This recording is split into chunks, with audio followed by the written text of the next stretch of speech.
I didn't make it. Nope. Well-oiled machine we got going here. From Nova Scotia in the great east coast of Canada, I bid you good morning, good afternoon, and good evening, wherever you might be in this great world of ours. This is Toast to Toast AM with your host, Paulogia, and my friend, Dave. How are you, Dave? We're going to just a big sigh. Again, eh? What? We're going to try again. Yep. So this is for those of you new to Toast AM, disregard the next, say, minute. For those of you who did join us for our inaugural episode, mistakes were made and lessons were learned. Mm-hmm. Yeah. Pain is the best teacher, Paul. So unfortunately, the show became a little bit more about the toasting and perhaps not enough about the coasting, about the fun content that we had on display. Mm-hmm. So the show, if you enjoyed what we did last time, sorry, that's not going to happen again. Not quite in the same way. No. But if you wanted to be a little bit more, to learn more about the Nephilim and who really built the pyramids, this is the show for you. Let's do a bit of a recap, Dave. Can we tell the people quickly again? So I want you to lay out three things, if you might. Okay. The first is, what in the world is Coast to Coast AM and Art Bell? Two is what happened last time. What did we cover, and where are we now? Give people a bit of a setup as to what we're covering tonight. Okay. All right. Well, from the top, Coast to Coast AM was a radio show that began in, I believe, early 90s and has carried on. It's still on the air now. It is a nightly show. Yes, it is for many people. Me. Oh, carry on. It is a nightly show. It was started by a gentleman named Art Bell, who is no longer with us, but he was had a career in radio, was a DJ and interviewer, and he started this show where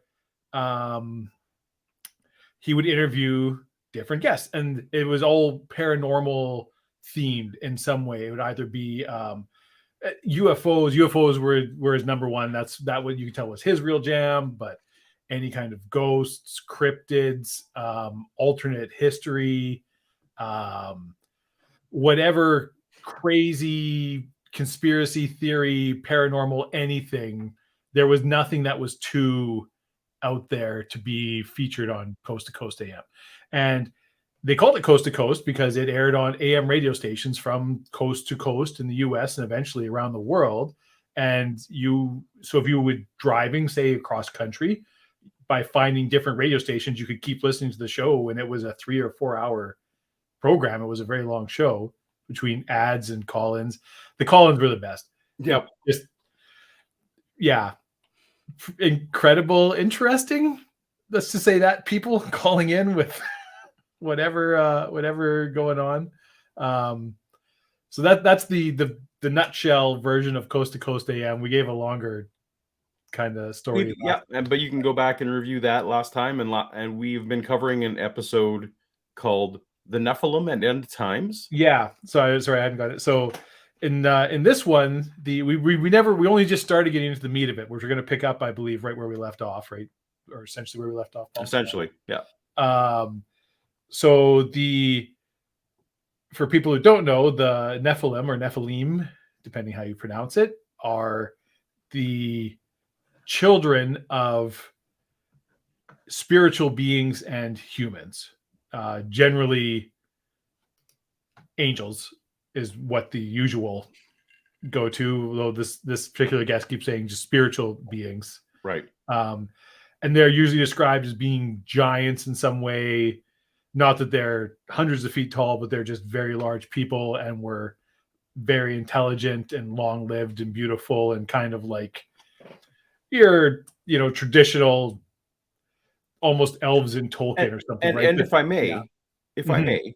So for those of you who are familiar with the channel but not familiar with this show, the show, while it deals with a broad array of subjects, we are at least starting with episodes that had to deal with biblical stuff. And so we are still currently looking at the claims of Christians. The guest who's on the show, whose name I've now forgotten, is a Christian man, and the Nephilim are found in Exodus, in the actually, I believe in Genesis as well. In Genesis, yeah, 6. they're mentioned in a few places in the Bible. Genesis 6, I think, is actually, and in the traditional translation for Nephilim in Genesis is sons of men, and there's significant debate about whether or not they are, they're. And you talk about what they look like in the movie with Gladiator Boy, where he was Noah. Yep. Russell Crowe, also known as Zeus, and various other things. Anyway, they appeared as. Did you see that movie? Because they appeared as they were rocks. They were like rock statues. The Nephilim. I never did see that Noah's Ark movie. Yeah. So the Nephilim are they are part of the Bible. So we have a super chat, our first one of the night. I'm genuinely afraid of that. So doesn't end up like last time. I intend to hold Dave personally accountable. Well, so I know who my money would be on in that fight, and it's not me. That said, given the show is toast to toast, so I intend to toast super chats, but with a less potent thing. Yeah, we're sticking to beer tonight, everybody. No more rum. I did break out the good Vice Rhino rum in case anyone offers a particularly generous super chat for us. I will perhaps sip from that, but we're being responsible tonight. I don't know who Grimlock is, but I don't like him. What is Grimlock saying?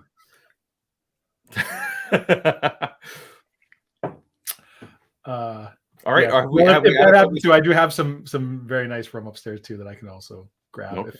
That's not necessary, but if the incentive is if the incentive is suitable, sure. Suitable, yeah. So have we adequately? So what the crux we got in, there was a great deal about the pyramids specifically and how the knowledge to build them came from the Nephilim, and we said a lot of things that were incorrect. I take a lot of it back. I was very drunk, so I said some things that were just straight up not true, which I don't remember saying. But I'm looking back over it, I'm like, I said what? Yeah. So, please do not take the last episode of Toast to Toast as a reference guide. Yeah. Paul and I are actually very nice. If you saw either of us in person, I think you would have a very pleasant time. We're very wonderful people. And would theoretically be in Canada at that point. Yeah, Roger, no. Roger. Hi, Roger. But I know Roger, and Roger's a good man, and I am going to have a sip, not a shot. I'm having a sip of the good rum. Yeah, I don't even have a shot glass here. Forget that noise. I'll have a beer. You don't have to. And I took certain things away from myself so that I may not, fall into temptation, as it were. Okay. So let's get going. I feel like if we're going to do a toast to start.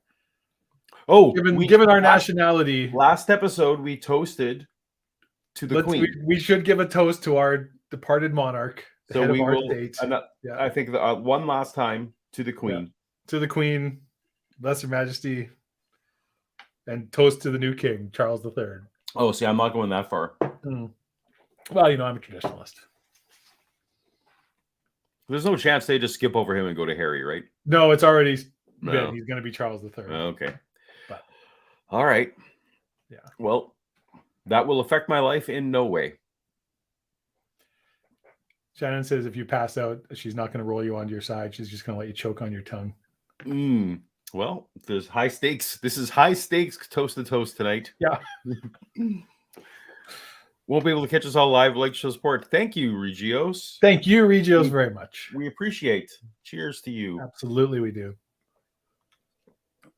And again, this is because I'm choosing to have a drink and not because that your appreciated donation demands it.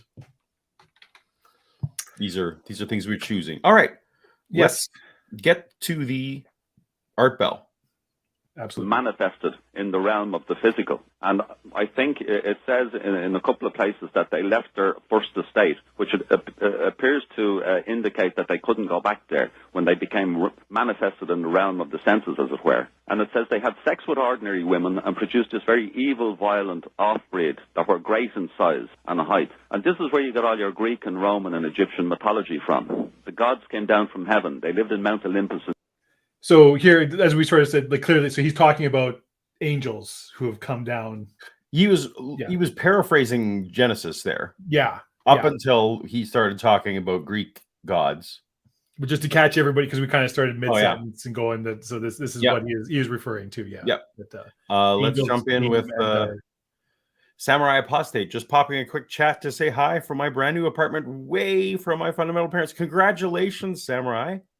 Have fun talking about angel human babies. Feel bad for the human women who had to have huge... I had not thought about that. The logistics of birthing... I mean, we don't know. Like, they might have been...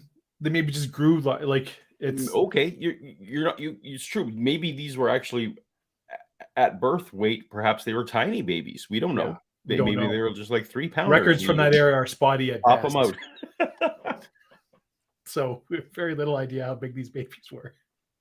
But we do know it did specify that it was from, actual coitus relations. Yes. Oh, yes, absolutely. Like this isn't some kind of metaphor. There was angel banging going on. Yeah. Angel banging. Mm-hmm. Delphi.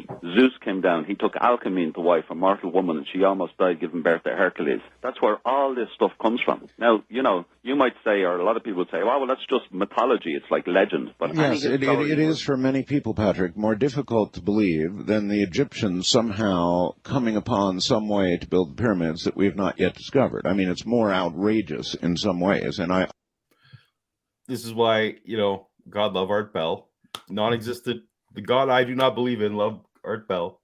Yeah. For being a skeptic on his show that is just so decidedly non-skeptical. Yes.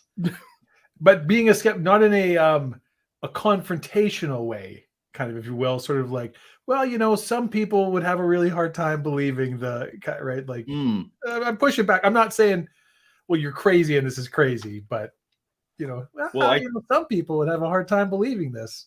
I actually tweeted earlier this week that skepticism, in my view, skepticism is not about just doubting all the time. Mm-hmm. Skepticism is actually interrogation.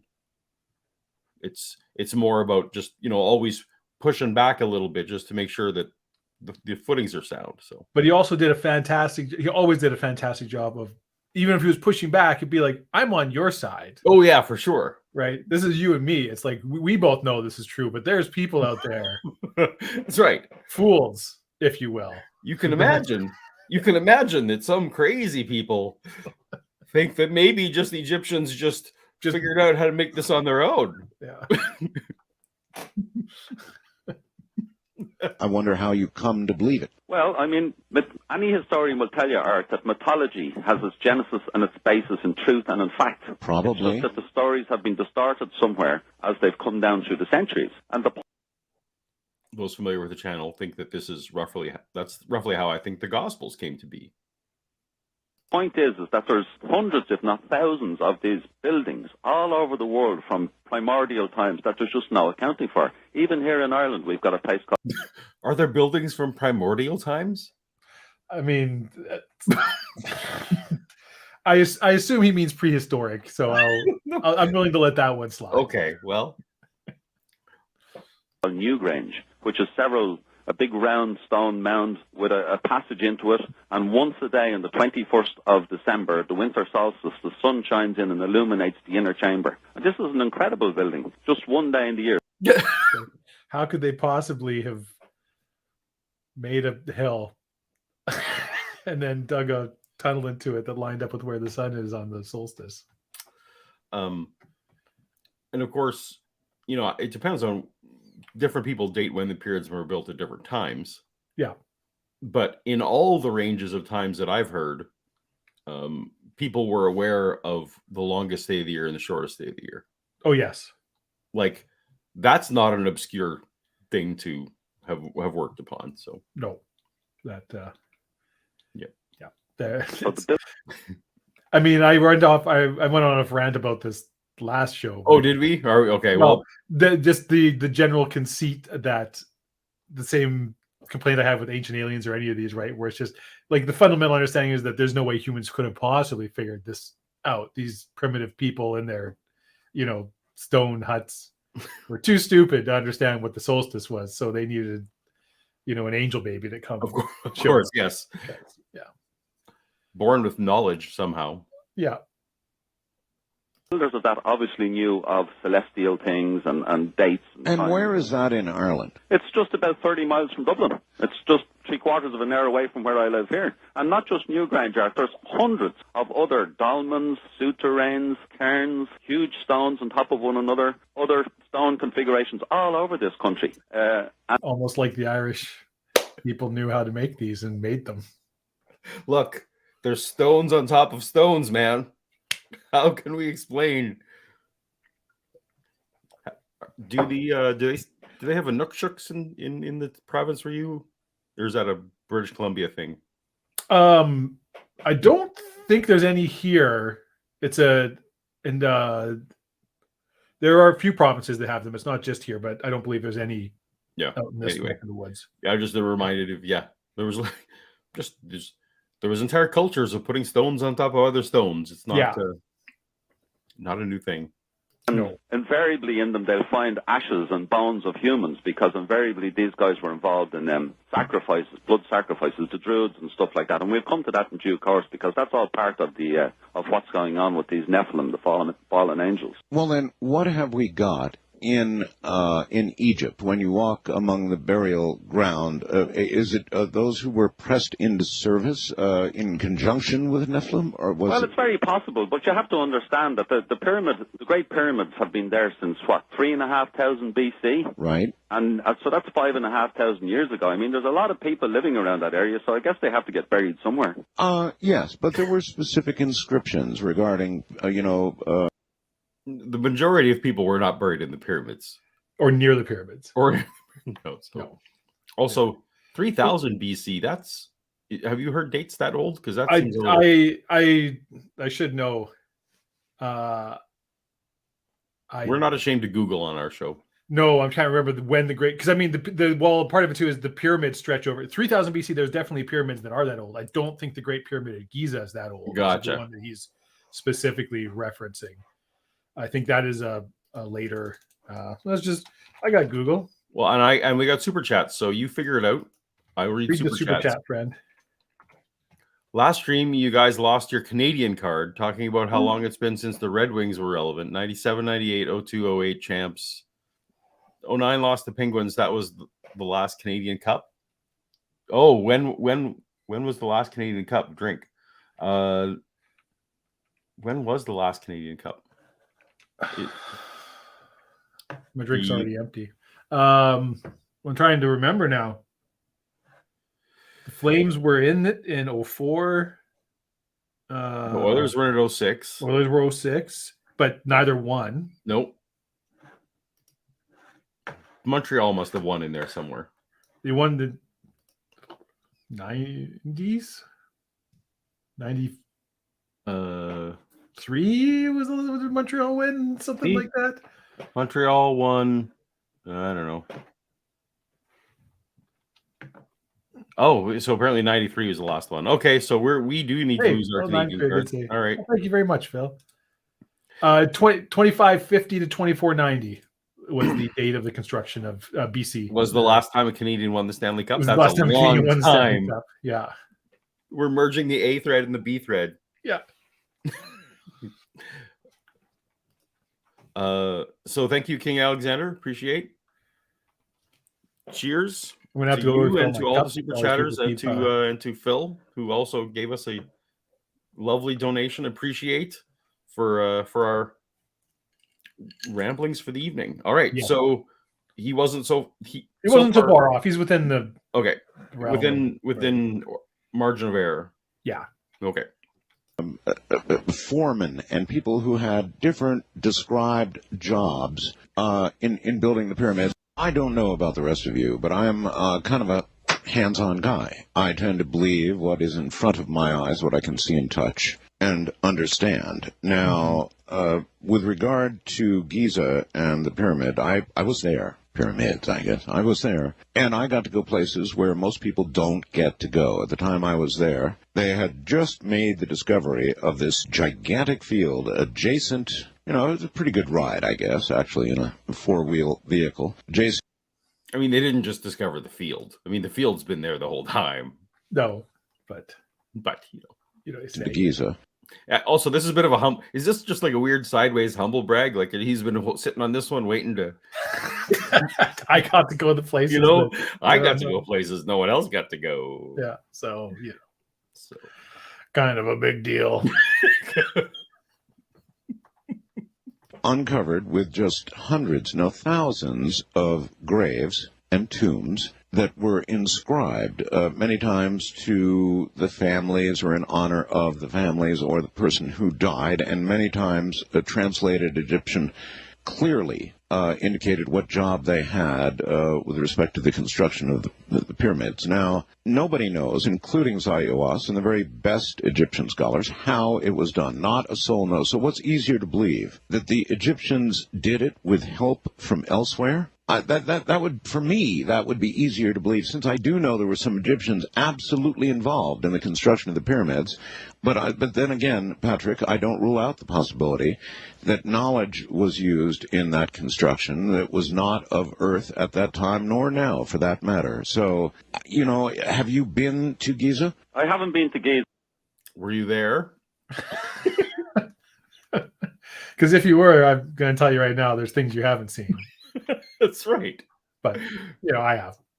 For those who follow my audience, the creationist, it's the trump card. It's like, well, were you there?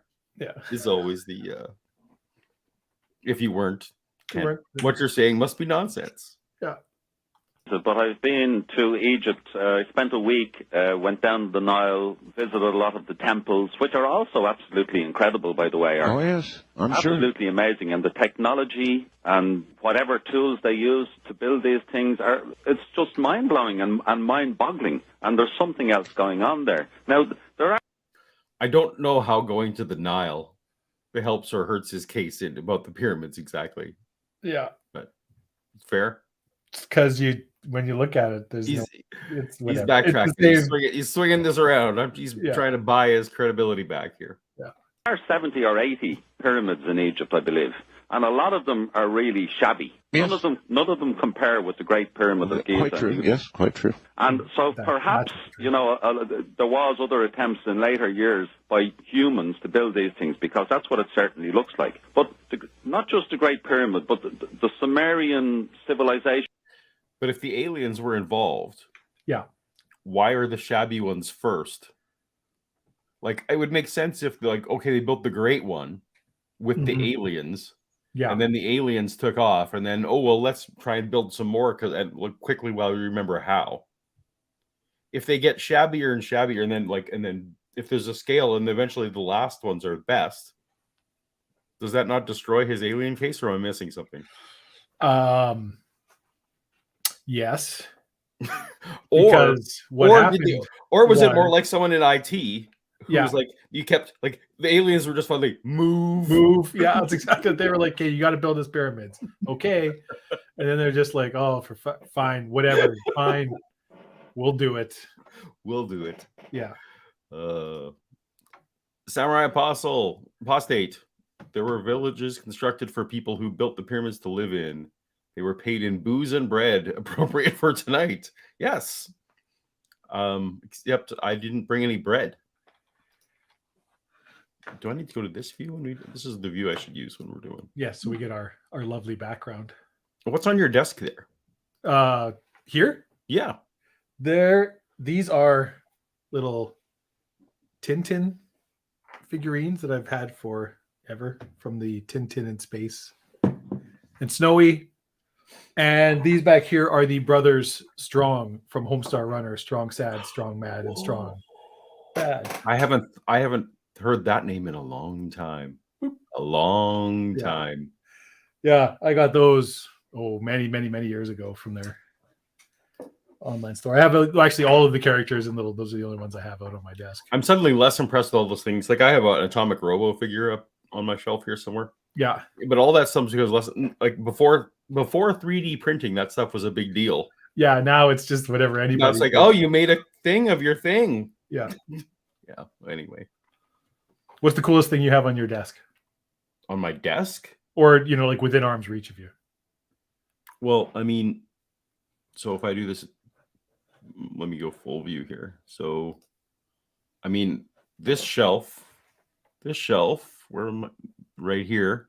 Okay. All of those figures are, well, those are all Star Wars figures that are at least 40 years old. Are those like first run? Those are first run, like 1979, 78 figures. There's lightsaber. This is Han Solo's blaster. A movie replica. They're limited edition. That's Count Dooku's saber. I don't know. There's a Lucasfilm props, and I have my over here. I have my where's my finger? This is my That's what she said. That's what she said. That is my silver play button, which, if you are 10, is the most impressive thing in this room. Yeah, there you go. I don't know. That was I have other things. I feel like I've now said enough words. Next, we can do a tour of my shelves one episode, perhaps. But absolutely, Paul, stop talking about your stuff. Yeah, we're trying to listen to Art Bell. We're trying to listen to who built the. We're trying to get to the bottom of who built the pyramid. Trying to get to the bottom of how angels. We got to slog through this. Hang in here with us, people, because the conspiracies go well past the pyramids. That's just the appetizer. Okay, I'm going to let you get with mathematics, with writing, with zodiacs and calendars predicting the future. We had the Assyrians doing the same thing. It just seems, it's a bit like, I suppose to use a metaphor, it's a bit like, suppose somebody invented a wheel, and then 200 years later, somebody else invented a stagecoach. Well, in between the wheel and the stagecoach, we have a brand new Mercedes-Benz. That's what the Great Pyramid of Giza is like. Now, perhaps some... No, it's not, because there are no pyramids that are. That's a terrible analogy, because there's no pyramid that is like way better that you got to fit between. He's extrapolating technologies that he assumes must have been involved, but we don't know. But he's basically, it's weird because he's a Christian fellow, but he's advocating aliens are the gaps. Of the Egyptians were pressed into service there, I don't know, but there's 60 million people living in Egypt today, 20 million of them in Cairo, and I guess they have to be buried somewhere. And a lot of these other pyramids, perhaps they were involved in that. Well, I don't know. I think you need to go there and see them and see the translations for yourself. I just think that you need to allow for the possibility that Egyptians were involved in the construction of the pyramids. That doesn't mean all of the technology was theirs. Well, let's park it for the time being. Let's park it for the time being. It's also interesting to me, like, as a Christian man who advocates, you're going to see later on he advocates for the gospel and for all this stuff.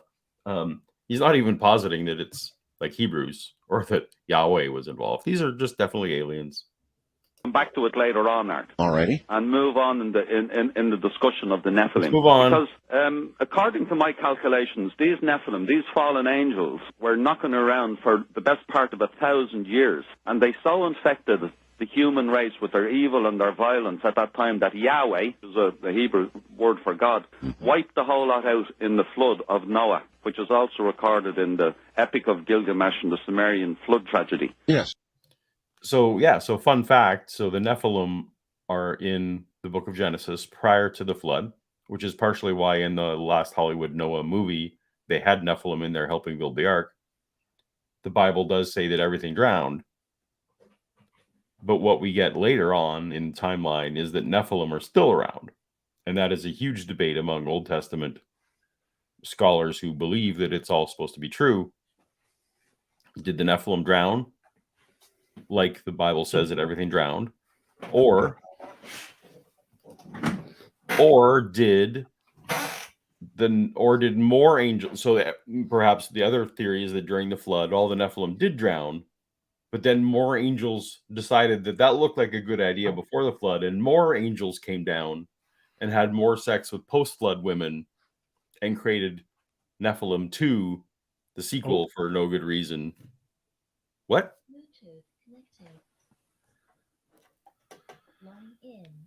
You need to turn off your notifications or something. My speakers just suddenly I have an actual receiver, and it just suddenly flicked over to Bluetooth mode for some reason. So I lost my audio and it announced the world. All right, hello, machine. And everybody was drowned except for Noah and his family. Now, you can't drown spirit men. So we're told that these spirit men... Oh, so he solved the problem that I was posing. His solution is that the Nephilim just didn't drown. That they, I guess, sat on the bottom like the Highlander. Just underwater for a year, waiting. Sure.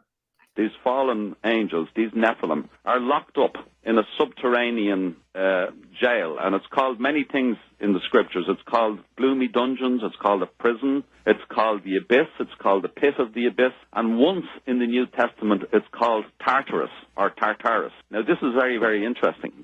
None of those things are associated with the Nephilim. He's making now wild connections. I would say I have read the entire Bible cover to cover on more than one occasion, and that was not my interpretation.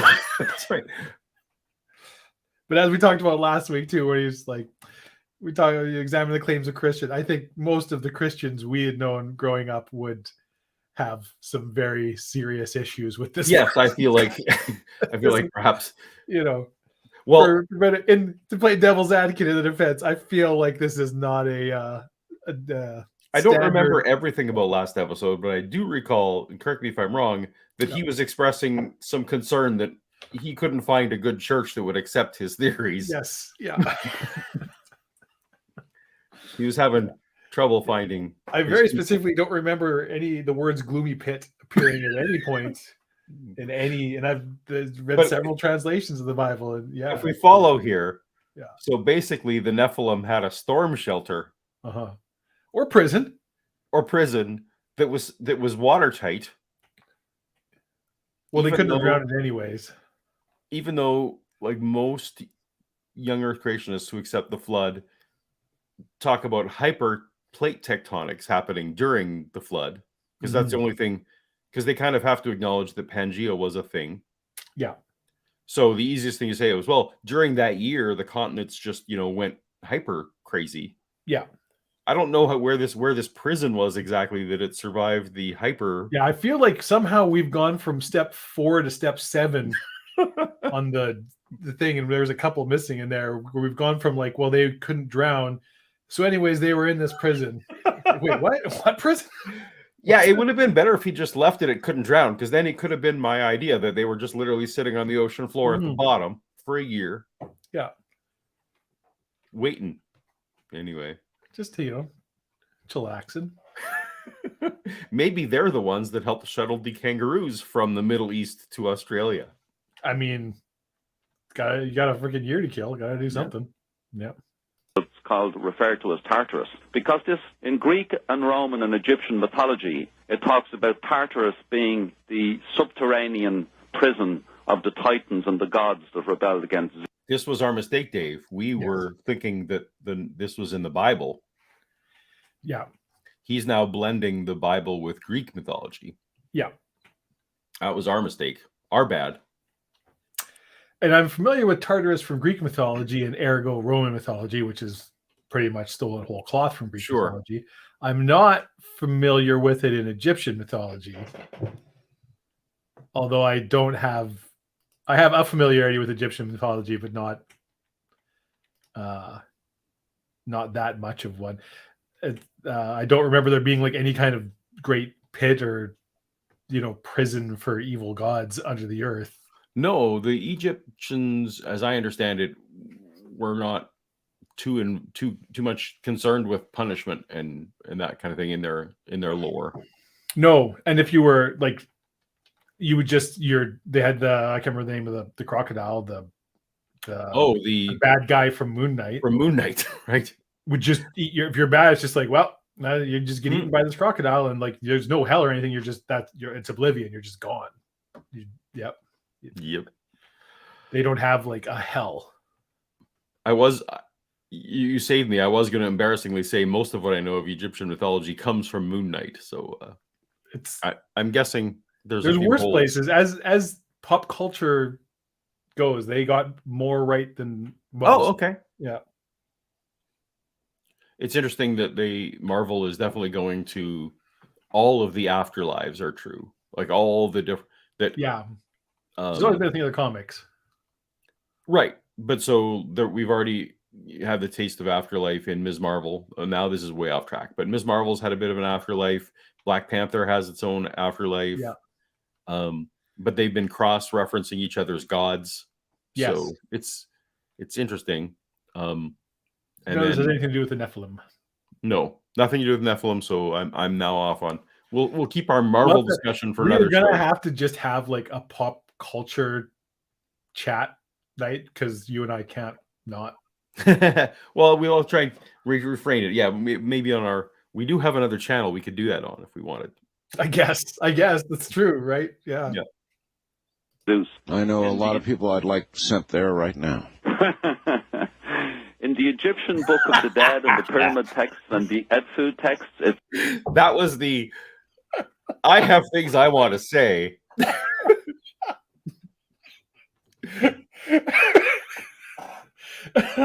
Yeah. But you're the host of the show, so let me. That was a segue laugh. But anyway.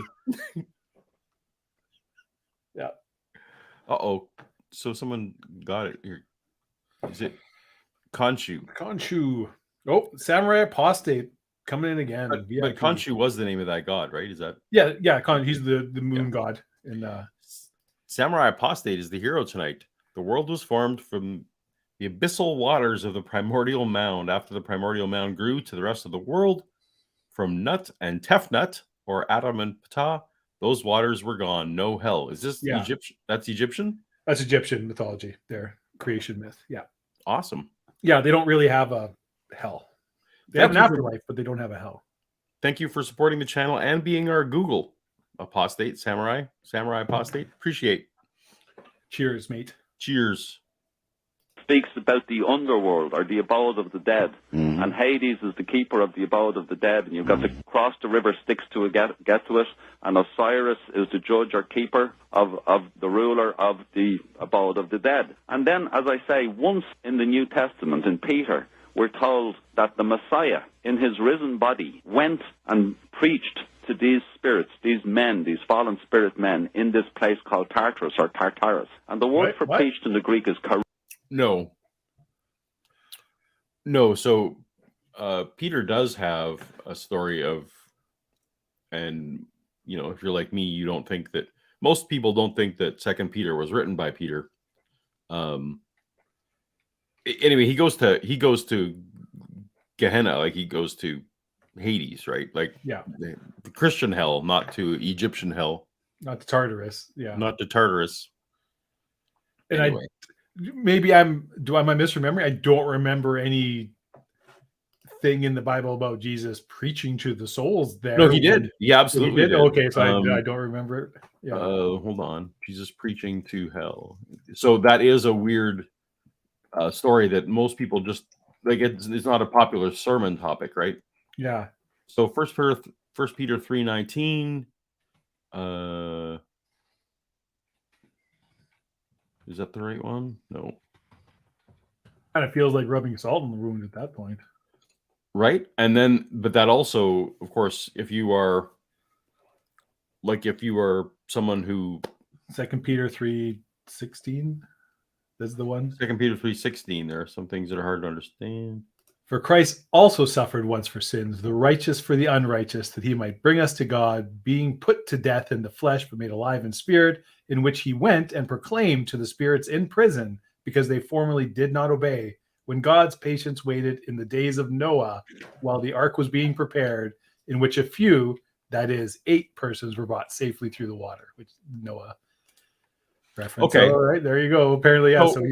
So he actually, he's better. That's actually not a off the wall connection to make, since the Nephilim were around in the pre-Noah days, and he's talking about that. So yeah, Kudos. As opposed to just somehow roping Osiris and Hades and Tartarus and Right. stick together. And this is, anyways, yes. If someone wants to argue with you about whether or not people can escape hell, that's always an interesting passage to bring up. Russo, which means he heralded his triumph before them. The word would be used, the same word would be used of a Roman general who came back to Rome from some far-flung campaign, and he brought all his slaves and his treasures and his trophies from his conquering journey, and he would herald his triumph before the citizens of Rome. This is the same word that's used when it says the Messiah went to these guys. Are you questioning his Greek? I don't know. I'd have to see the Greek of this. So the last thing he said was the same word as Messiah. The Greek didn't actually have a word for Messiah. I assume he's talking about triumph here. Oh, okay. Because the triumph is in Latin is a very specific thing. Like now we use it as just like it was a parade that was given to a very successful Roman general. It was like Julius Caesar. Like he goes out, he conquers Gaul, all these things. It's like you come back, it's like you get a triumph. Okay. And it's like it's a very specific set of circumstances, and you get to dress up as Jupiter, and you go on this chariot through, and you lead all your.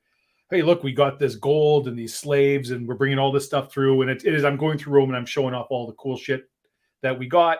And here's all the people that we conquered. And here's the leader of the people. He's in chains, and I'm making him crawl on the ground before my chariot and all these things. And it was called a triumph. And so it was a very specific, and it would be rewarded by the Senate. Like if you did good enough, the Senate acknowledges you get a triumph, and it's basically a bunch of free publicity for running for office later on, because now everybody sees, oh yeah, you're the guy that had this big parade, because there's no obviously mass media, right? Okay. So like, how do you get your name and face out there so people could vote for you? This is a democracy of sorts. So you have a triumph, and then that's a big deal.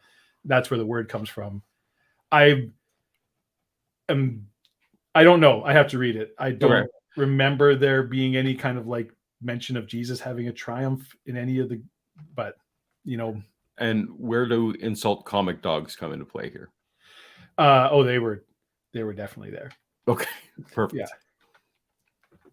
Look at this guy. Look at this guy. In his toga. You know, like, I don't want to get into it, but there would be a guy. Part of the triumph was there was a guy who was beside you who was talking shit to you the whole time. As a kind of like, you know, hey, you're not, because you got to dress up as Jupiter and pretend to be the god. But the whole time it's like, you're not a god. You're going to die. And the famous memento mori, right? You've probably heard that thing. Remember, you're going to die is literally what that means.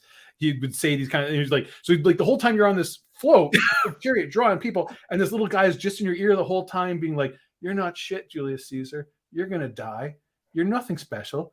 All these people, they're going to forget you. Like he would just go on and on the whole time so that the person wouldn't get too full of themselves and become, you know, like.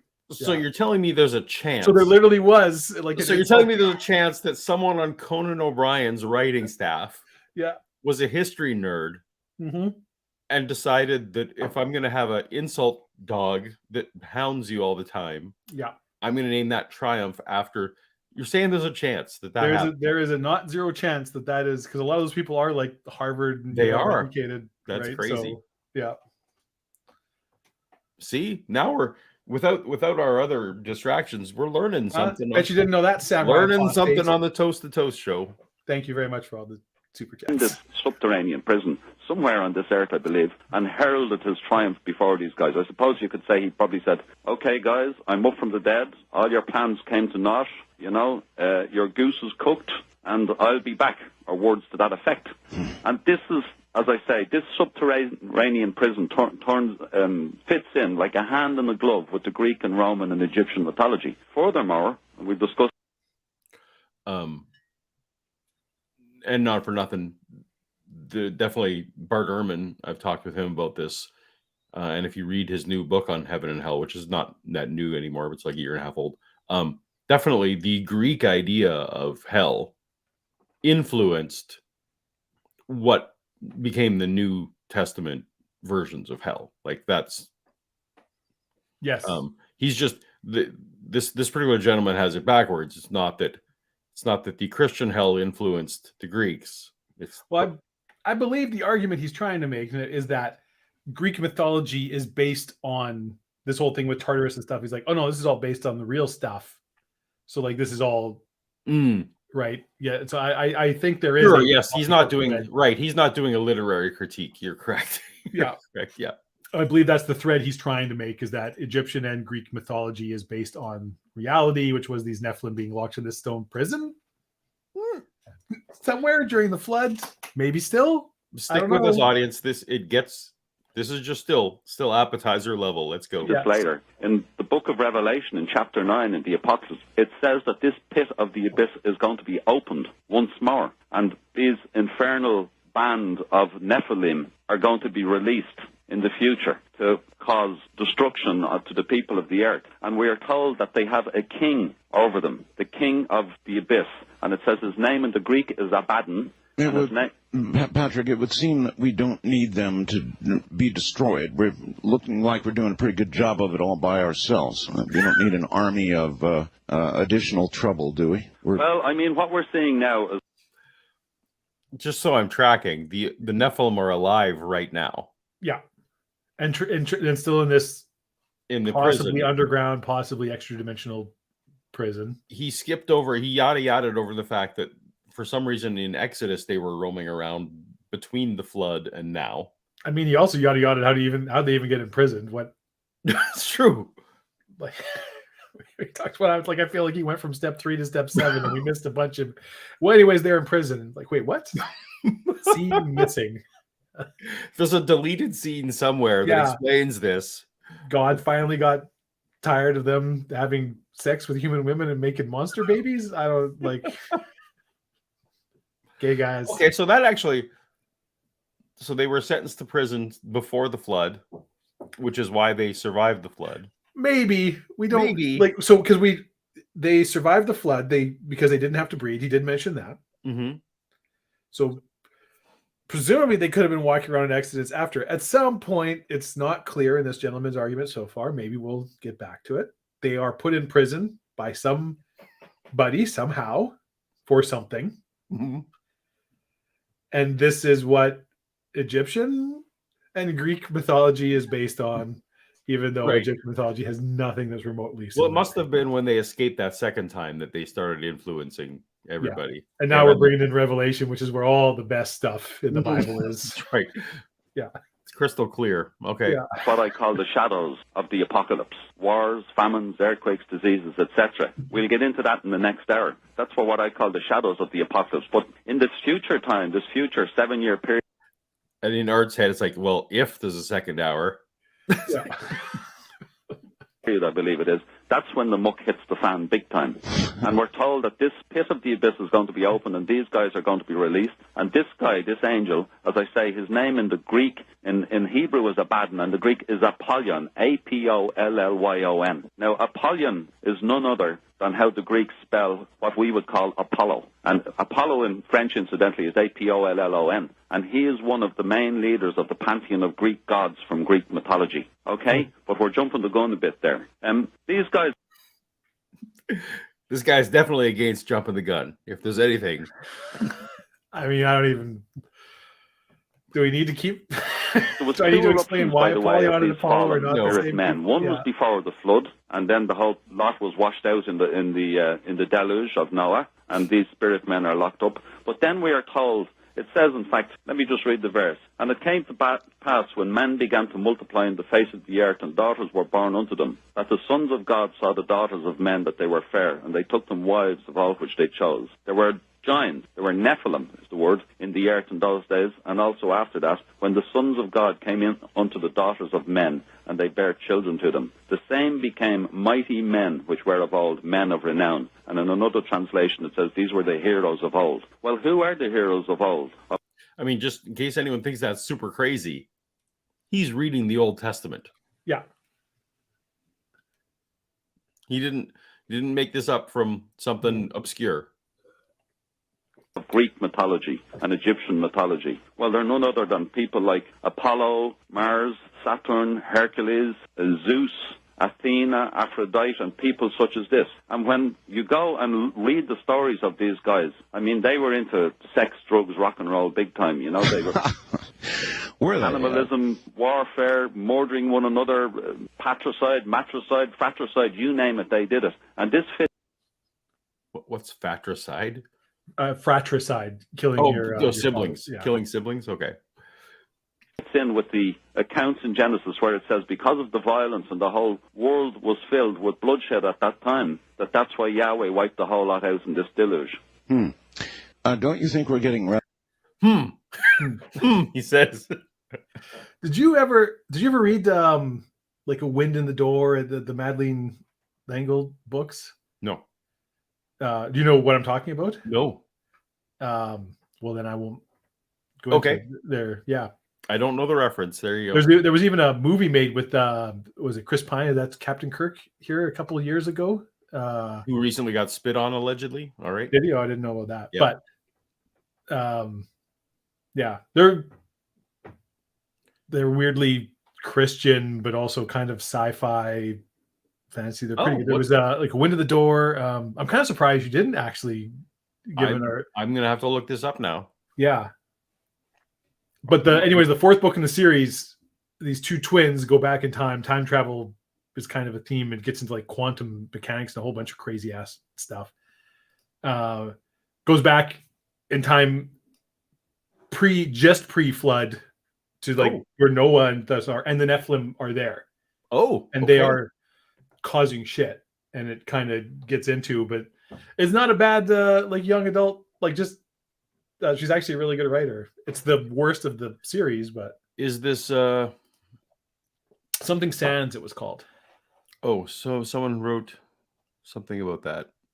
Does somebody know what I'm talking? Somebody in this chat has to know. So yeah, Wrinkle in Time, Wind of the Door, those are the two really famous ones. And then there was a later one that was about the older brothers going back in time and meeting Noah, and Something Sands. And is this better or worse than Percy Jackson? The writing is better than Percy Jackson. Okay. Although I enjoy Rick Riordan's writing. I thought Percy Jackson. The movie's terrible, but the book. My is kids love Percy Jackson actually. So his Egyptian series is really good too. And I'm surprised that I was actually okay with it as a Christian father that I was at the time. But anyway, we all yada yada over things. Yeah. Hey, well, I mean, it's also. I mean, it's clearly. Yeah. Nobody thinks this is. Yeah, and I had them read Tolkien and things like that, right? So then it's hard to. Yeah. Is that it? Harry Potter, boy, he's Well, Harry Potter we can talk about a different time, but now I'm convinced that Harry Potter is Christian allegory. Absolutely, like Harry Potter is crazy Christian allegory. But we will talk about that in another show. Is the correct answer who mourns for Adonai? Is that what? No, I'm throwing it up on Wikipedia right now. Novels. Okay,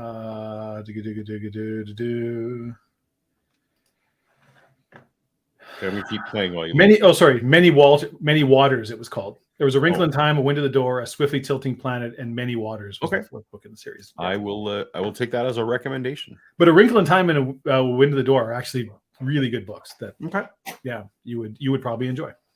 They're close to the same sort of behavior, though somewhat more isolated. Well, absolutely. But again, we're jumping the gun a bit, Art. When they asked the Messiah what would be the signs of the end of this age and of his coming, he said wars, rumors of wars, famines and earthquakes, diseases. And he also said it was going to be similar to the days of Noah and the days of Sodom. What were those things you just rattled off? War? Yeah. And keep going. Wars, rumors of wars. Rumors of wars, lots of those. Famines. And earthquakes. He said, nation shall rise against nation, a kingdom.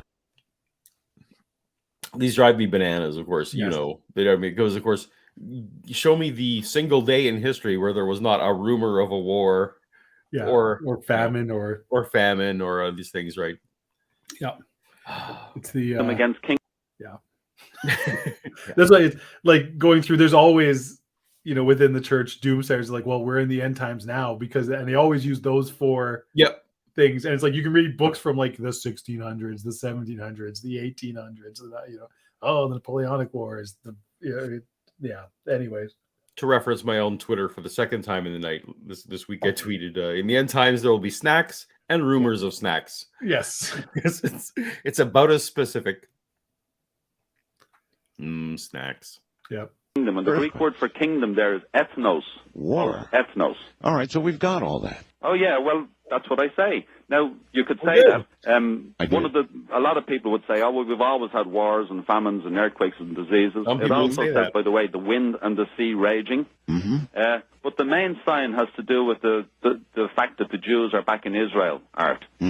Scores of prophecies said that the children of Israel would be kicked out of Palestine and Egypt and Israel, that they would be scattered to the four corners of the world, and that everywhere they go, they would be despised and persecuted and hated of all nations. And in 70 AD, a Roman general called Titus went into Jerusalem to put down an insurrection. He slaughtered about 1 million Jews. The rest were scattered to the four corners of the world, hence the wandering Jew. Everywhere they've gone, they've been hated and persecuted. So just historically, so far, he's actually correct. Yeah, all those things did happen. Yeah.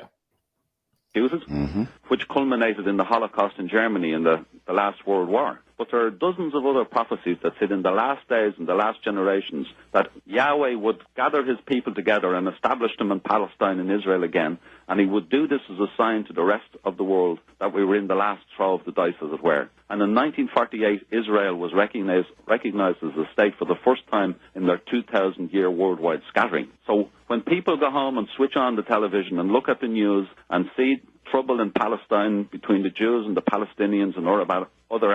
All right, it's gonna. So, mainly, I just want to complain that the entire world after World War II was, and it's particularly Christians, were completely invested in that prophecy and working with the UN and working with everyone specifically to make that prophecy happen. So Just like Ghostbusters. The least surprising thing is that prophecy came to pass because there were millions of Christians around the world working to make it happen. So yeah, not an impressive prophecy. But we missed the Star Trek reference, Dave. Oh, there. Well, you and I are both Star Wars fans. I know, but we've done videos and we've watched all the Star Treks.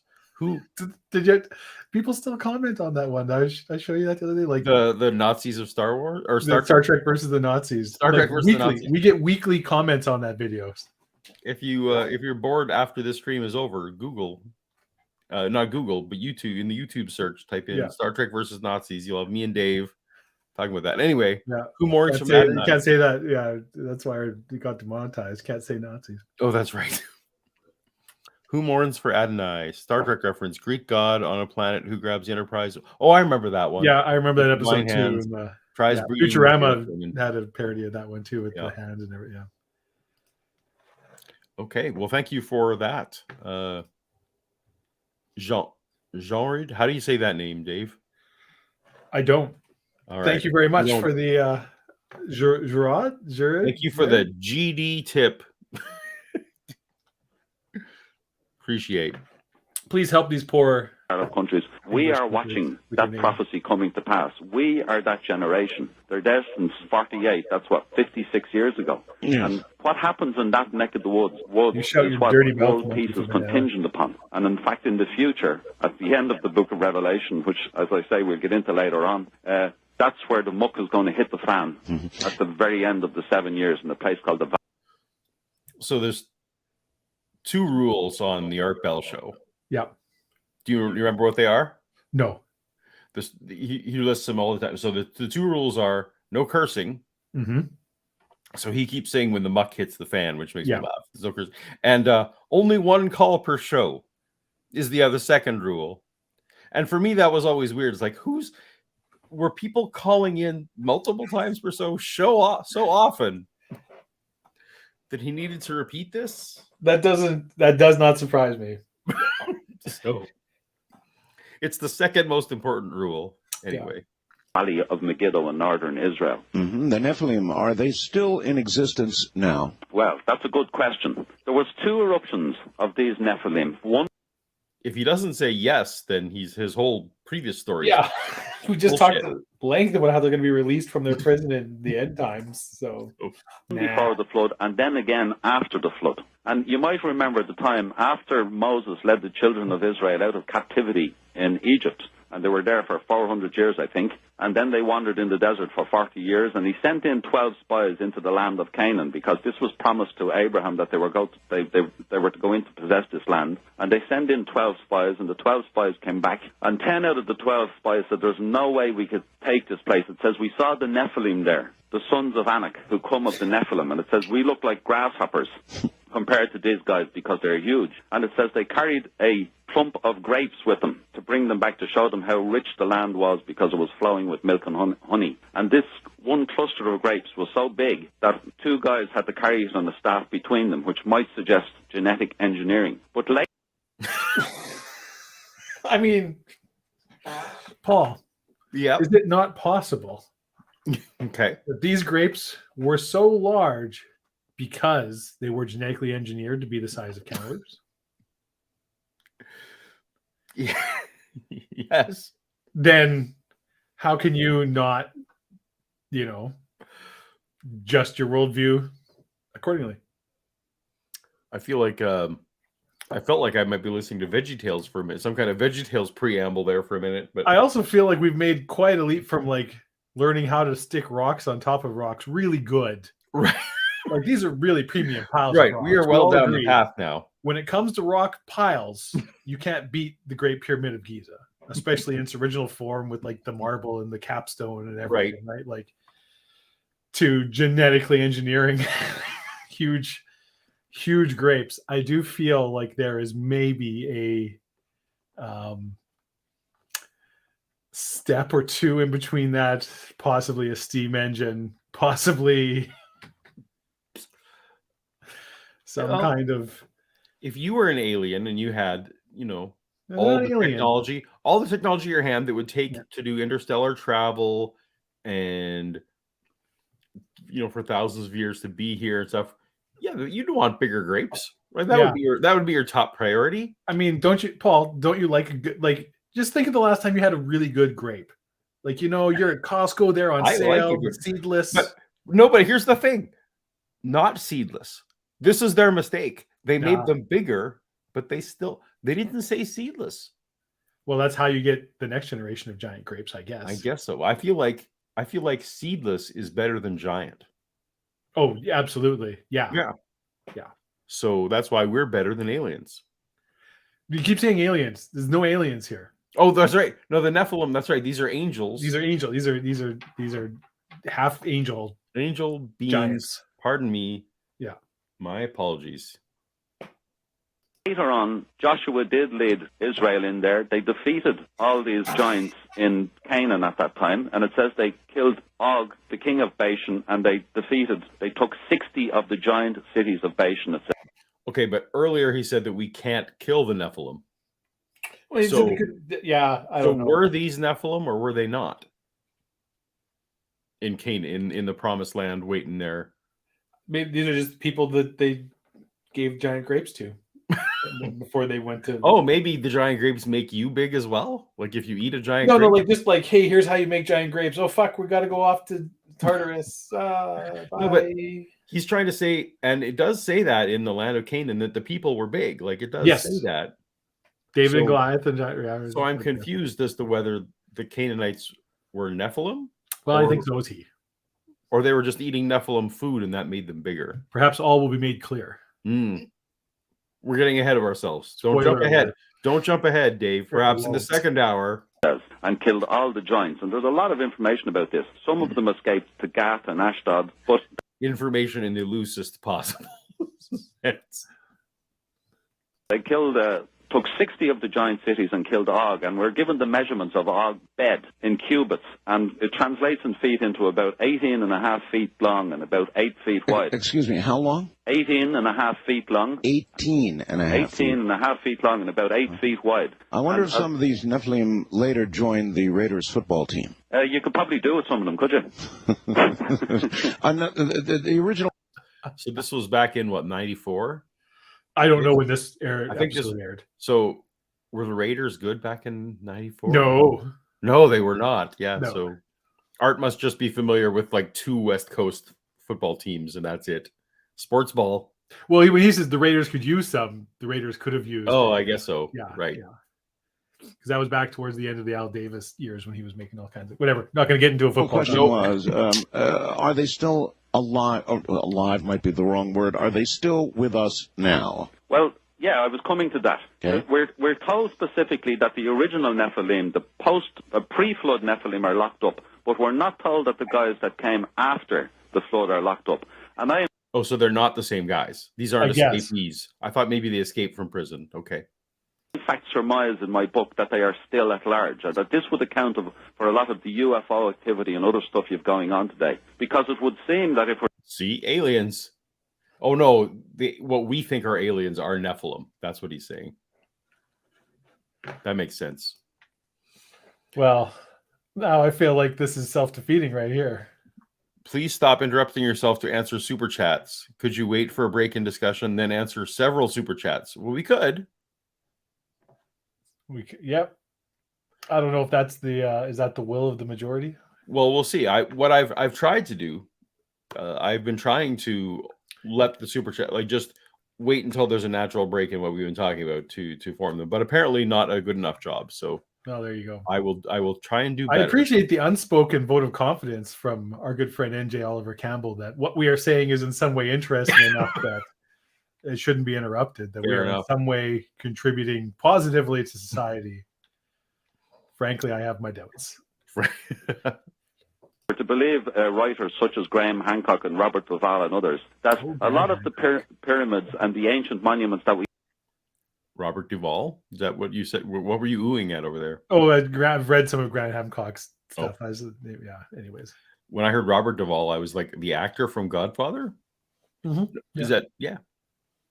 We have in places like Mexico and Guatemala. Wait, Bobby Duvall wasn't in Godfather. What was he in? Robert Duvall? Yeah. Oh, he was. Yes, he was. Godfather. He's Tom. Yeah, he's Tom. Yeah, I was right the first time. Tom Hagen. Yeah.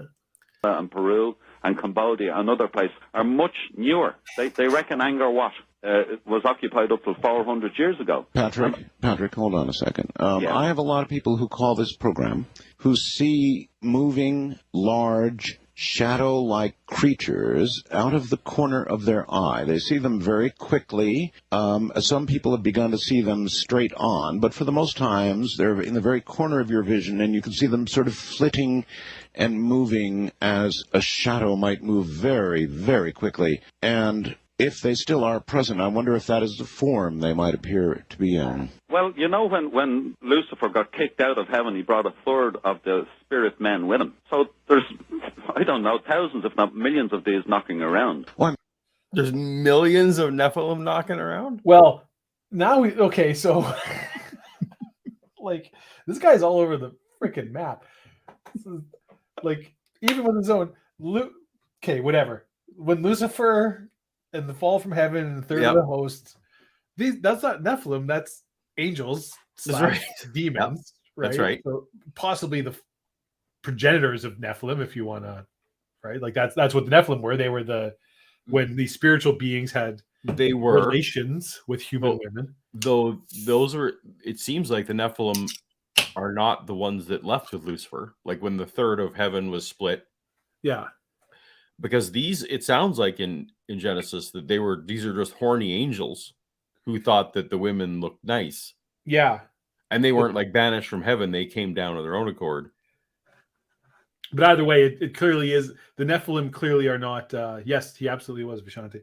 The Nephilim are not Lucifer and fallen angels. Right. But either way, apparently there are thousands and millions or millions. That's a big gap. Thousands or millions. Millions. Yeah, because nobody, Nephilim wandering around right now. Also, I feel like he didn't want to just straight up say no to art. It's like, no, Art. Yeah. That's not what I'm talking about. Also, Art is clearly bored because he wasn't listening about whether the angels were. He asked it twice. Yeah. And then he said, we slipped by. You know what?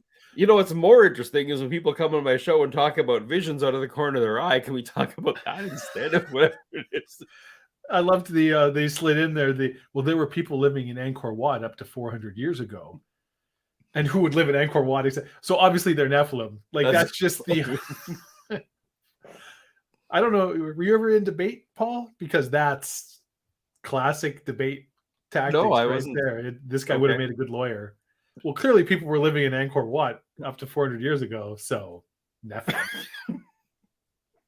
So I rest my case. Yeah. I mean, we don't see them readily. We don't see 18 and 1/2 foot men, or they'd be on the basketball teams. So no, but they manifest themselves, Art, in all sorts of particular ways. In ectoplasms and things moving around houses. Well, there you have it. So, in other words, you might believe then that. There you have it. Yeah, They manifest as ectoplasms. Well, so this is art speech for like, oh shit, here's something actually interesting we can maybe talk about. Let's get into some poltergeist stuff or something. Then you're just like inane rambling. Isn't it more reasonable that the Egyptians just knew how to put rocks on top of rocks? Well, okay. Well, the 18-foot men appear as ectoplasm.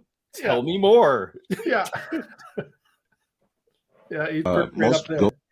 Tell me more. A ghost sightings, most paranormal activity is actually a manifestation of the Nephilim. Would that be correct? Well, the Nephilim are a little different insofar as the Nephilim, I believe, actually come into manifestation in the realm of the senses and can't go back to the spirit form they were in. Are you with me? Yes.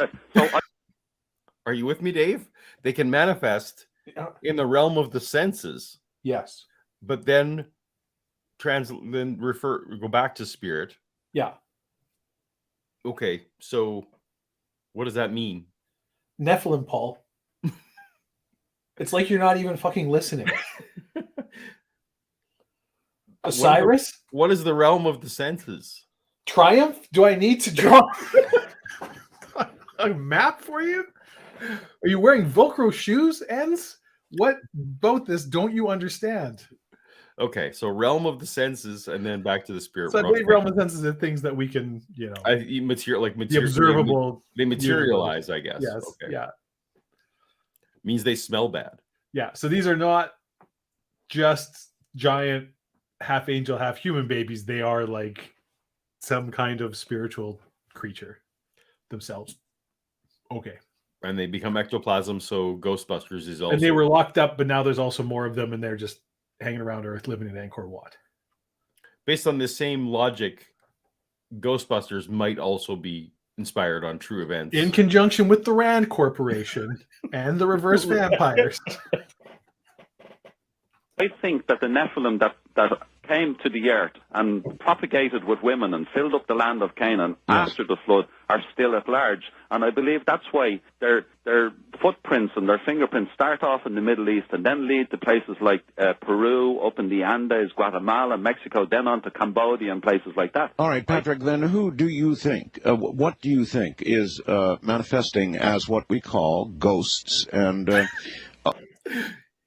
So the guest keeps trying to take it back to the Nephilim, and Art doesn't care. He's like, yeah. What do you think ghosts are really? Yeah, but also to be fair, he's just like throwing, like he's all over the map. He's just like throwing, it's like, well, it's Guatemala, blah, blah, blah, like these things. And it's like, okay, yeah, like, please have a point. Let's talk about something specific that we can. Yes. Thank you. What are ghosts? Yeah. that sort of thing that so many people have experiences with, Patrick, sometimes knowing things that, for example, an only relative would know, or having knowledge that only, a dead relative would have. What are these things? These are evil spirits, Art. I mean, in the Old Testament, what you're talking about are called familiar spirits. And the reason they're called familiar spirits is they've been knocking around since the dawn of time, and they're familiar with everything you've done and the time you went down. No? Incorrect. That is not whatever. Okay. No. That is not the etymology of familiar in terms of the spirit, but let's move on.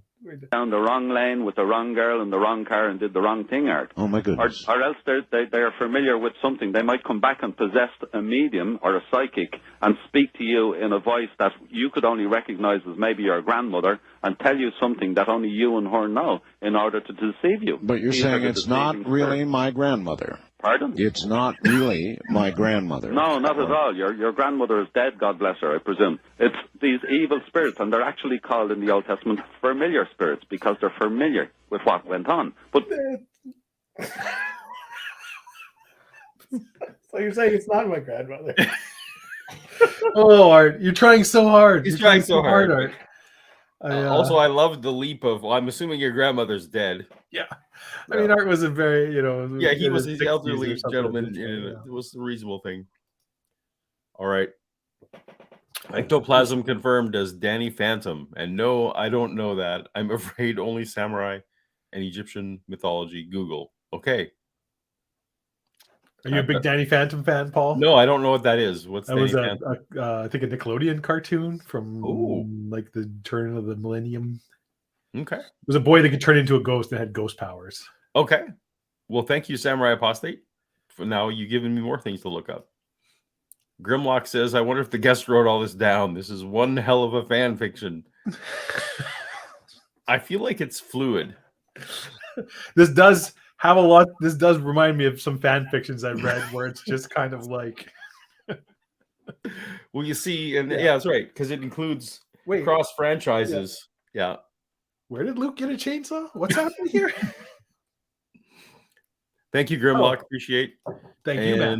Matt writes, so the prophecy movies are biblical canon now. This is why I prefer anime, more realistic. Well, but this is essentially, yes, this guy is giving the prophecy movies as canon. Yeah. Thank you, Matt. Cheers to you. I haven't done a cheers with my Rhino rum for a while. For all those 3 super chat, appreciate. Okay.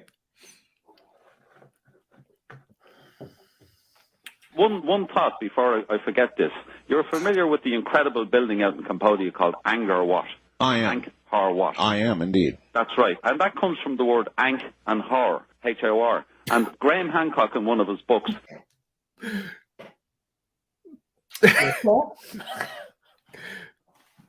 Deep Thoughts with Jack Handy. I don't know if you guys remember. I was just thinking literally the same thing. In order to learn what it is, how to best serve mankind, how to serve mankind, we need to look at understand how the word comes together. So make and ind. What does that mean? Nobody knows. It's a mystery, and so is mankind. What does anchor mean, Dave? Ank and whore. And whore.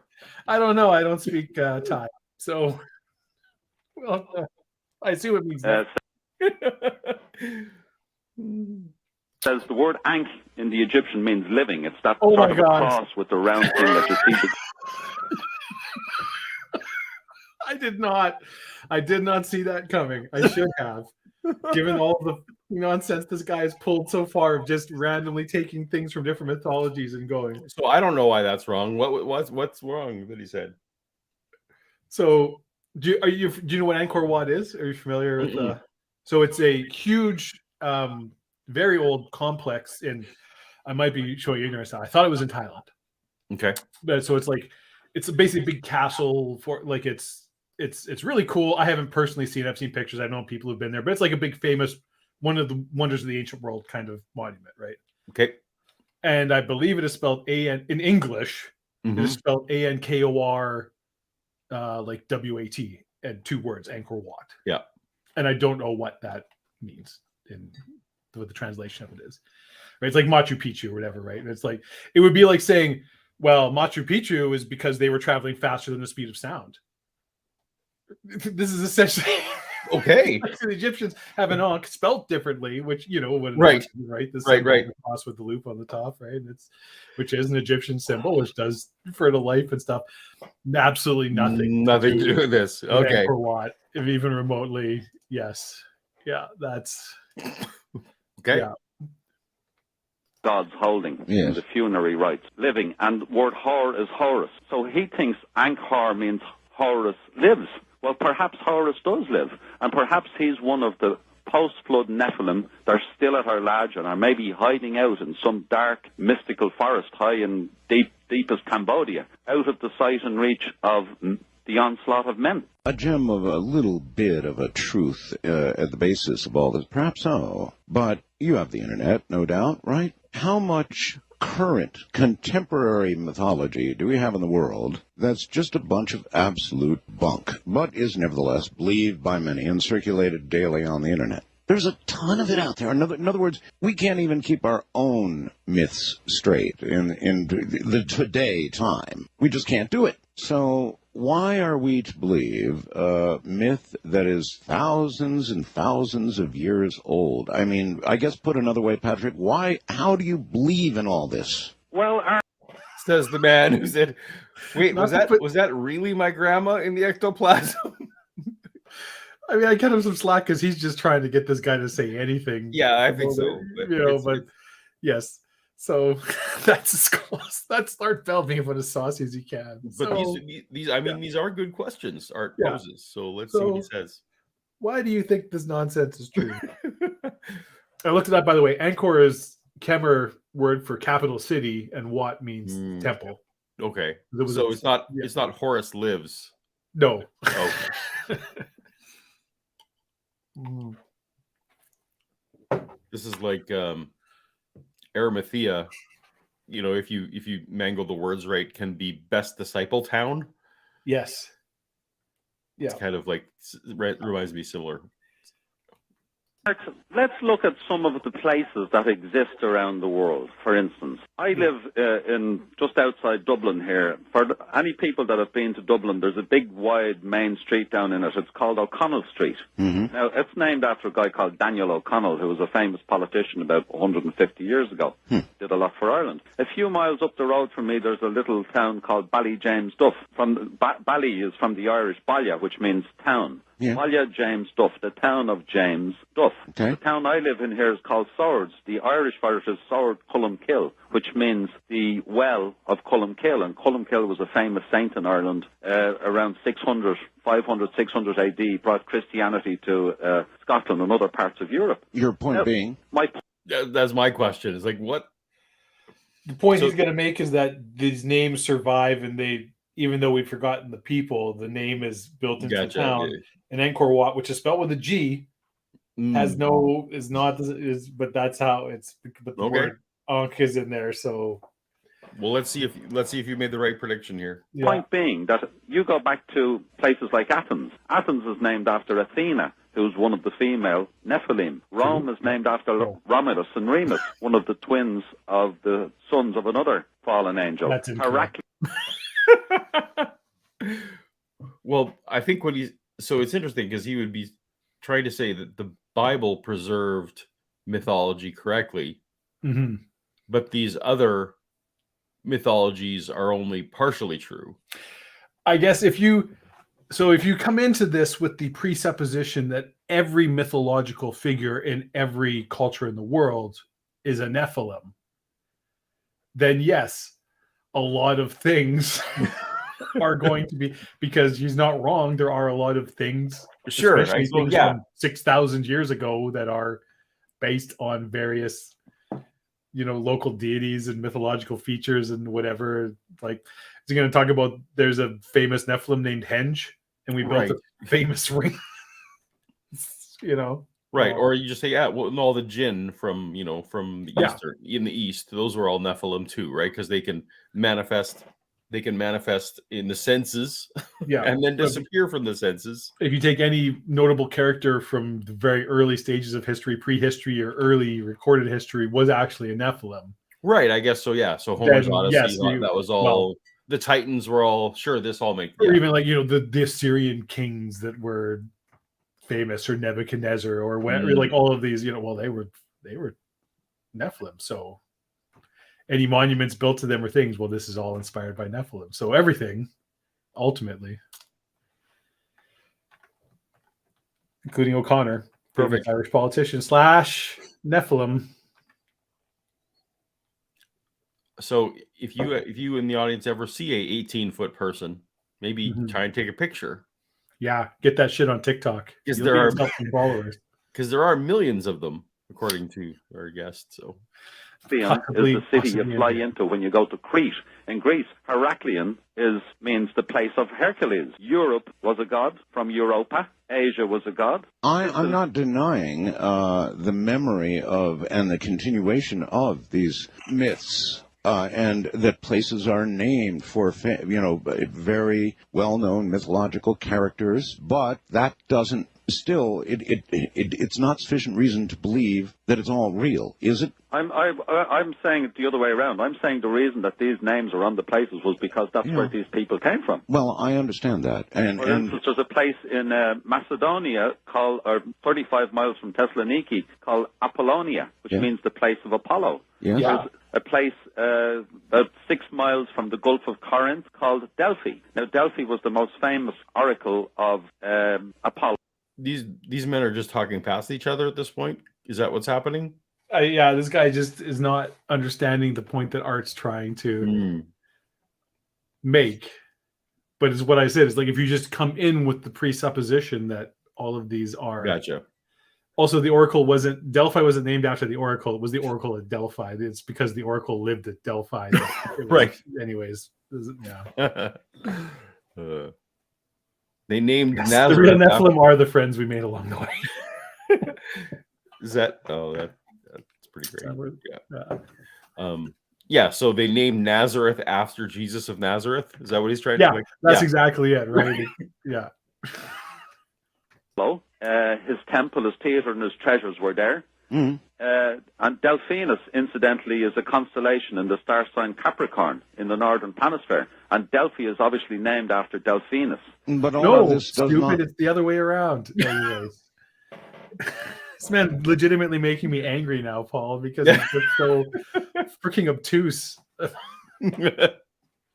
Prove that these characters were as real as the myths make them. I know, but the point is when you go to these places, Art, and you look at these temples, for instance, the temple I spoke about in Lebanon, yes, 800-ton stone blocks, which are 1,000. We're back to block stacking, Dave. We've come full circle. Wow. We still haven't got to the crazy bits. I don't know. Lying on the ground, which we don't have a machine to move today. There's something going on. Well, now here I agree with you, Patrick. Here I agree. These things are inexplicable. Even modern science cannot explain them. The Japanese tried to duplicate the pyramids. Total abysmal failure. What? Did the Japanese try to build their own pyramids? I don't know. It certainly was a point of contention for many years. How there's a pretty good working theory now. Gotcha. And it is doable. People have moved stones the size of the pyramid stones by hand and gotcha. Okay. and done things, but it's yeah. Let's not get onto a long tangent about how. All right, fair enough. Move blocks. So you and I agree on this, but I don't understand how even that suggests that all of these mythologies that you've discussed are based in reality. Well, when you get and you start putting all the jigsaws together, I mean, we're just covering a small smidgen here. There's another place. You've heard of Pan, for instance. Yes. Remember? Well, listing more places isn't going to help at this point. You're just listing more. The fact that there's more places in the world that are named in relation to mythological features does not. Have you heard of Thursday, Dave? Yes. So Thor is real. Who is a Nephilim? Who is a Nephilim? Also, he has 4 movies now. How do you explain that? Doesn't he only have 3? No, you're right. 4. You're right. 4. Yeah, you just don't like the second one. I don't. And you blocked it from your memory. Yeah. Pan was the demigod. He had the legs of a goat and horns, and then the upper body of a man. See, that's hard to believe right there. Right, it is. Well, Star Trek. What? It's the curse of Shatner's toupee. The only even number of Star Trek movies are good. Oh, movies, okay. Only the odd number Thor movies are good. Sure. Yeah. See, Star Trek we talked about before. We're paying attention. We're bringing it all together. All the mythologies are true. Yeah. Thor: Love and Thunder is on Disney Plus. I'd like to point out to the channel that you're not paying anything to watch this. This is free, so you have no right to complain about. Is someone complaining? No, they should be because I just brought up fucking Thor, Star Trek. Anyways, carrying on. Hold on for a minute. I did not know that about Islamic tradition. And that was just me clicking on the wrong thing. Well, but it's a poignant point nonetheless. There's a town in northern. Sadly ignorant about. What? Woo? I was going to say that is something I'm sadly ignorant about is Islamic myth and culture and tradition. Yeah.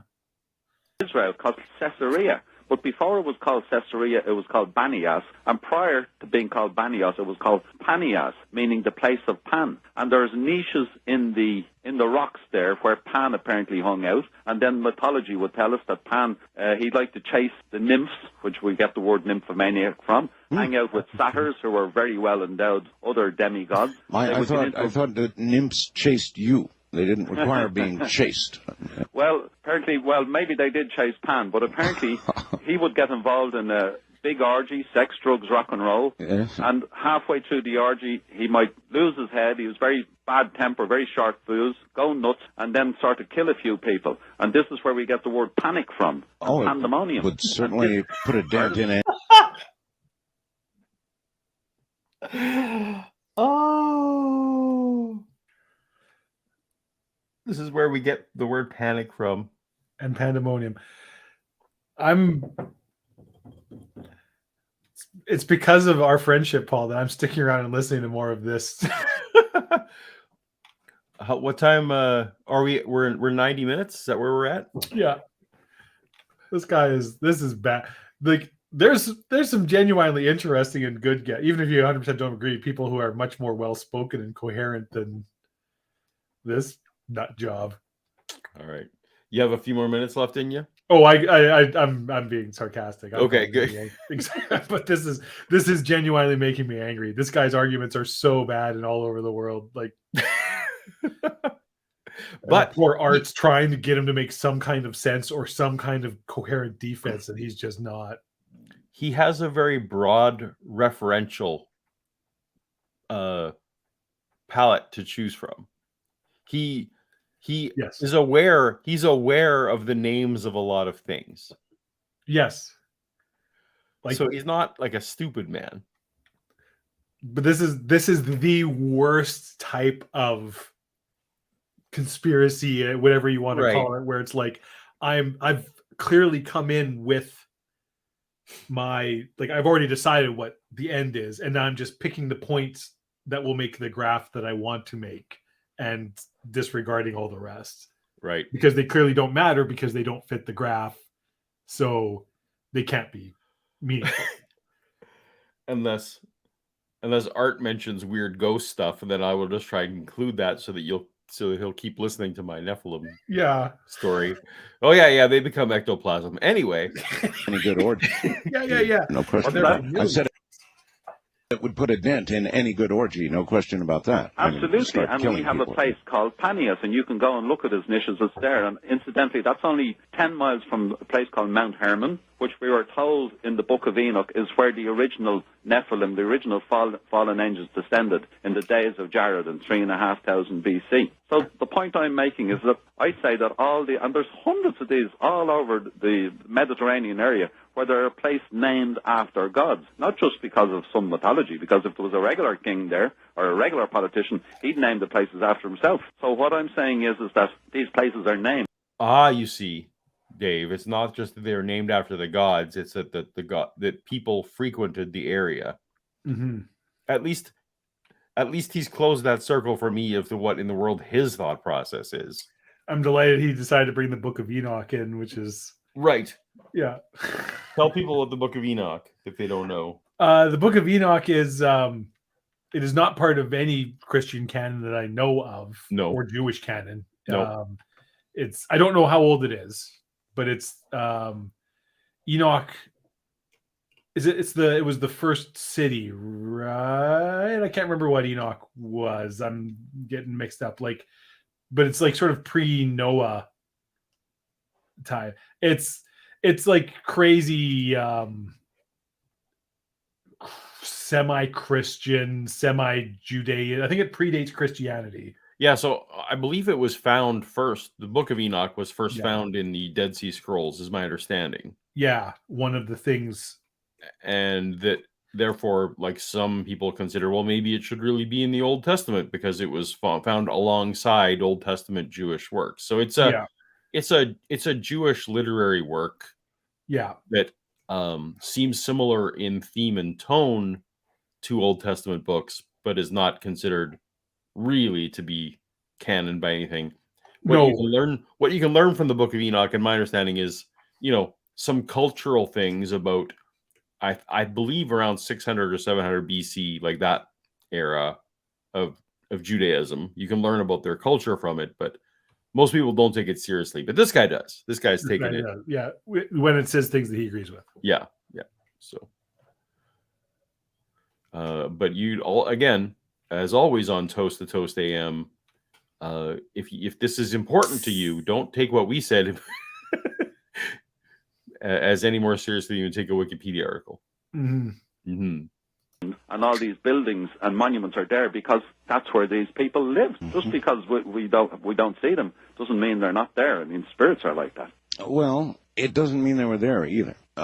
It means that places were named for them. Now, that could be, I mean, basically all of this does come back, Patrick, to the Bible, doesn't it? And faith, the word faith. You must have faith in what is written there. That yes, I know, but I mean, you're not born with faith. Come back to the Bible I have. Anyway. So Art wasn't bringing it back to the Bible on a literary basis. What he really meant was like Christianity, right? Well, or just religion in general and taking things on faith, I guess, is the...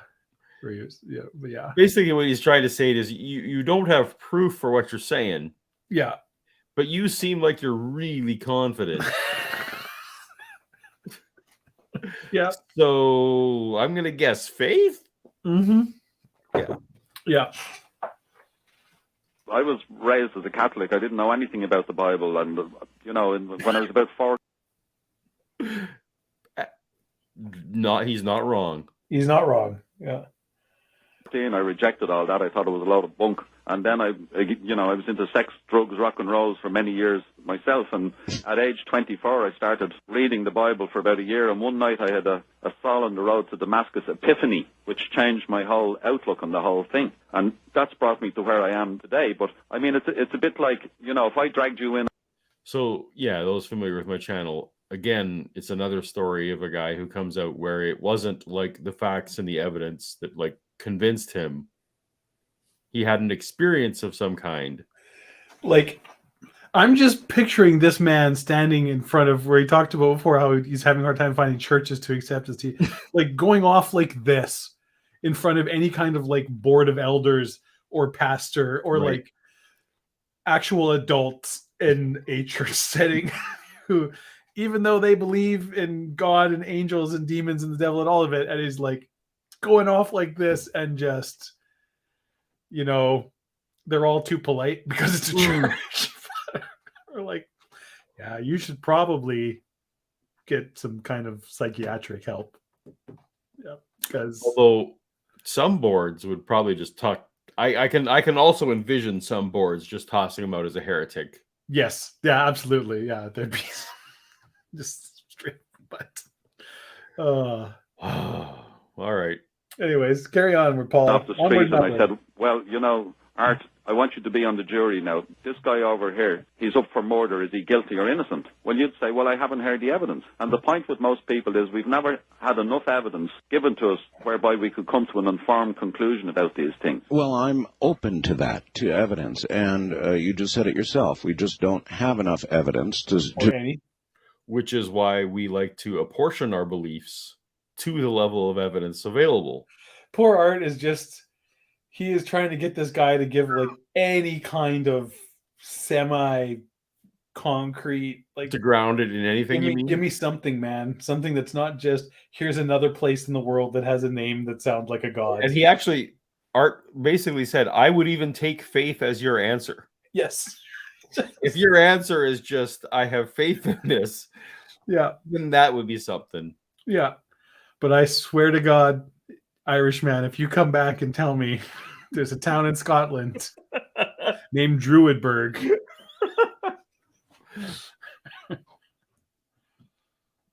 Conclusively have a hands-on way to believe in these mythologies. Well, then let's take it a step further then and get into how how the Bible works, how prophecy works. Okay. This is Because the where I wanted to Bible go. is a prophetic book. About 25 to 30% of it is prophetic. It's telling you things that are going to happen before they do. So either the veracity is borne out by the fulfillment of the prophecy, or else its non-fulfillment proves that it's false, and you can throw it into the bin. It's no good to anybody. By the way, Patrick, since you said it's mostly prophecy, I wonder if you have any comment on... He said it was a third prophecy. Art is not even listening. that feels high to me. Yeah. I don't know, but I feel like a third of the Bible is not prophecy. I think he said the third of Revelation. Did he say a third? I just said the Bible. You're talking about the Bible. Oh, he just said the Bible? Yeah. Okay, well, that's too high. That's way too high. There is quite a bit in there. Like I would guess maybe like 10%, probably. Right. Yeah. And if you go through all the Old Testament and New Testament, yeah. Yeah. Wow. Okay.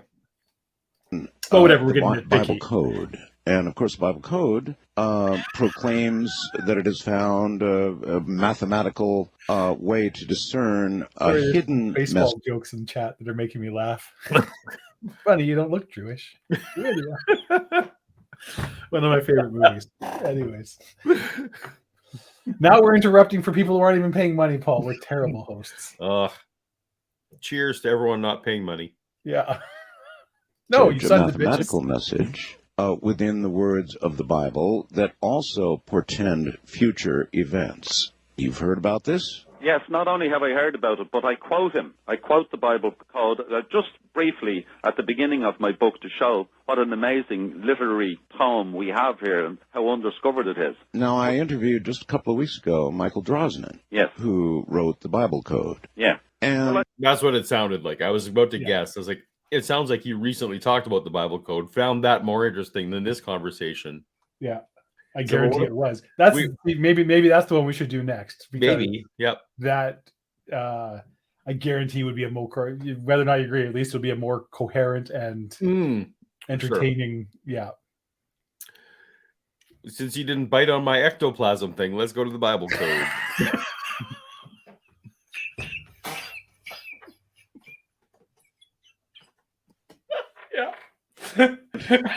It is his view, I guess, that I had this other guy and he's just a journalist. Let's talk about shit. He was good.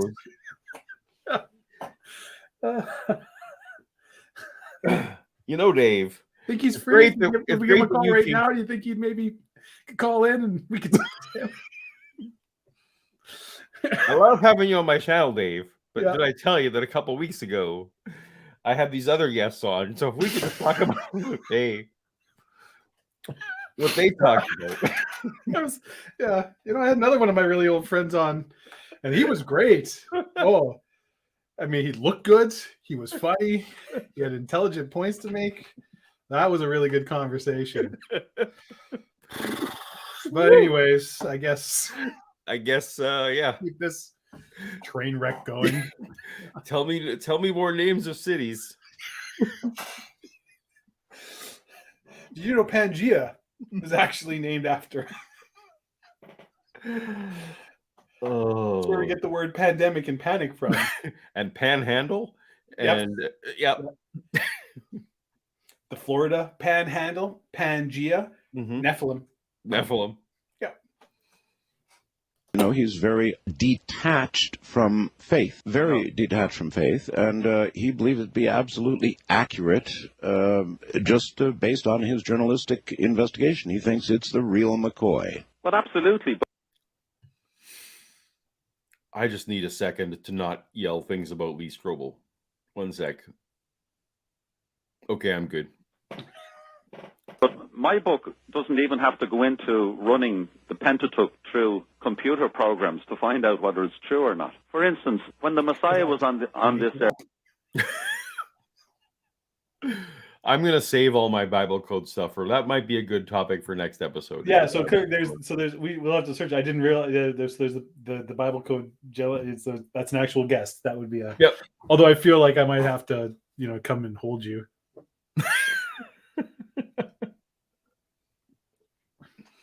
Make sure Canaan is around. least 109 specific prophecies about himself. In the last 24 hours of his life, 25 specific prophecies came to pass, which were all written from 500 to 1000 BC. For instance, it was prophesied he'd be betrayed by his friend, he'd be betrayed for 30 pieces of silver, his friend would commit suicide, they'd use the money to buy the potter's field. The Pentateuch, yes. Okay. Now, this needs just to be real talk now. Okay. So, when Jesus fulfills allegedly Old Testament prophecies. I don't know how you could possibly say allegedly, Paul. It's right there. There's literally millions of copies of it printed around the world, hundreds of millions. Like, yes, you're arguing for manuscripts, which is what happens. Yes, you've read it yourself. I know the authors you of do it. the New Testament were literally pointing out which verses were being fulfilled. So they were obviously combing the Old Testament to find things. No. And I just won. We don't know. It's possible, Dave, that some of the events that allegedly fulfilled the prophecy, Paul, didn't even happen. Paul, if it didn't happen, why is there a city in Texas named Corpus Christi? Paul, you ignorant slut. So if he starts to tell me that Jesus himself prophesied about his own death and wants to tell me that that's something other than foreshadowing,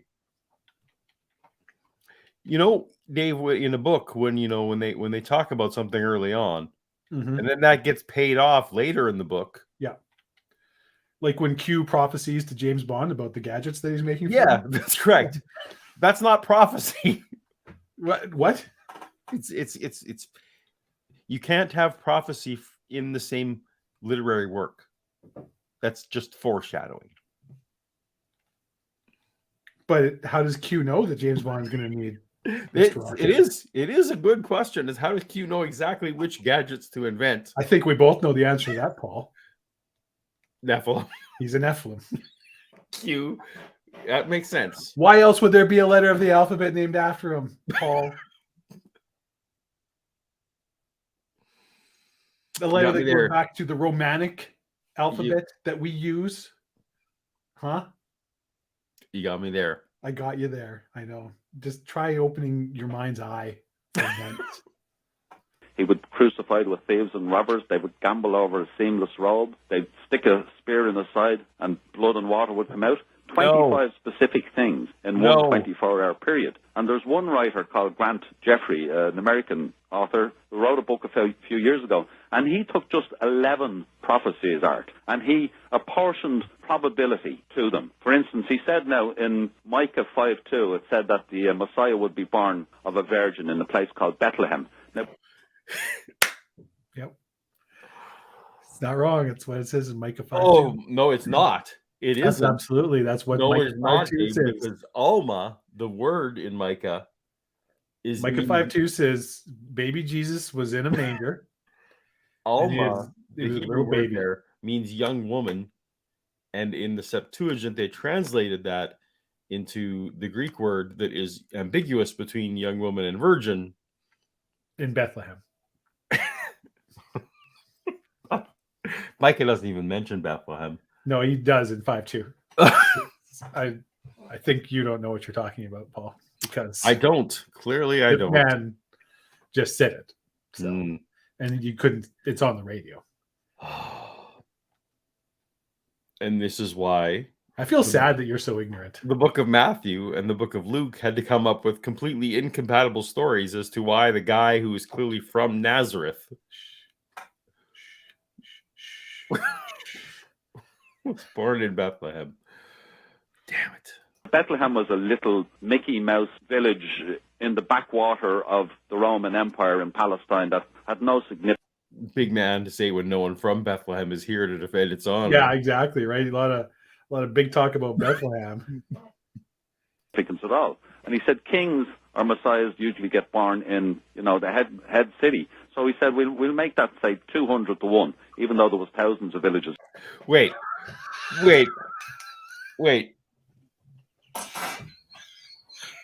Wait. Do you understand that he wasn't actually okay? So we don't think that Jesus was born in Bethlehem, but also 200 to 1. Like, these are, you don't need to just pull a number out of your ass. You could have come up with a much less probable number just by saying what were the number of places, like the population distribution. Like, not 0.5% of people were born in Bethlehem.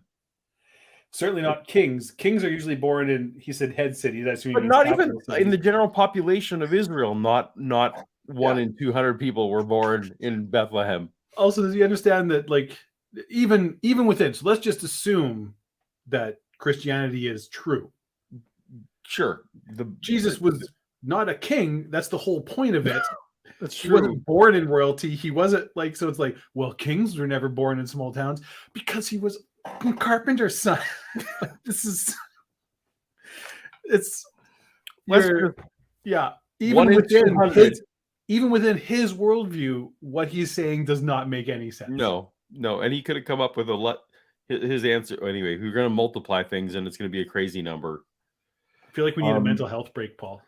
So I made a video at one point, Dave, where Wait, you made a video without me? I did. I almost every week.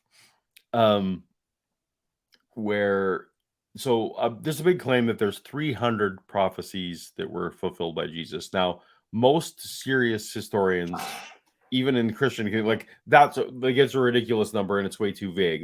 But anyway, people pick this 300, and S.J. Thomas and people will know in my audience that's a person who advocates for this 300 list. Anyway, I took like a random sampling of them and applied them to just Donald Trump. Okay. Now I'm curious to watch this video. What's it called? I will have to. I watch all your videos, and that was a really good one. I have now hit the 300 video mark on my main channel, and oh my god, what are you doing with your life? I know. But anyway, it turns out that, like, you can take about 100 of those prophecies and just apply them to Donald Trump, because they're trying to say, well, what's the chances that any one man could fulfill even 10 of these? I'm like, well, some of them are just like, they're despised in their own country. Yes. It's like, well, there's a lot of people despised in their own country. Like, I assume if you took, say, Karl Marx, for example, probably a great deal would apply to him. Right. And some of them are like, they're the firstborn in their family. Well, like, that's not narrowing anything down. Like, there's just so many of these. Anyway, people who watch my channel know. Sigh. Carry on. He could be born. Conservative estimate, 200 to 1. Then he took another one there. In Zechariah 9, it says that the Messiah would ride into Jerusalem on an ass. Now, kings don't go around riding on asses. They usually ride big black steeds or white steeds. Again, he's not actually a king. Also, I don't think that the triumphant entry, callback joke. Yep.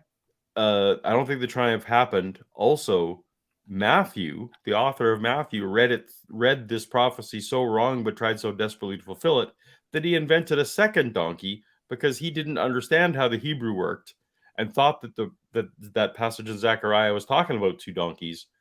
When the author of Luke and Mark both realized, it's just 1 donkey. Just a donkey. So this is like, clearly it's just like, I'm just going to invent a second donkey because I think the prophecy needs it.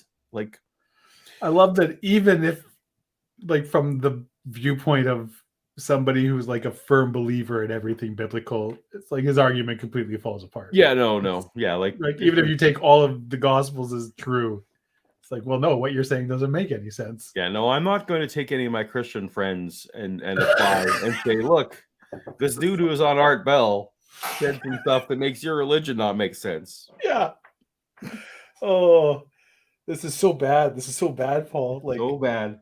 We got a little ways to go. What time? I feel like we picked a bad choice for the first. No, one. I like it. Have, like, it's funny to go. It would have been good to have, like, an actual guest that, posited an actual logical argument. Maybe we could then go and be like, well, actually, the argument breaks apart because blah blah blah blah blah. This is just like, no, you're clearly. Well, tell me, Dave. We're coming up on 2 hours. Yep. Should we pause here and just wrap it here? Should we do How how much? much? Because it's not that much longer, right? No, we're about the halfway. Oh, we're only about the halfway. Yeah, so we're at 49:21, and it was a 80 some minute show. So I guess we're more than halfway, but I mean, it's up to you.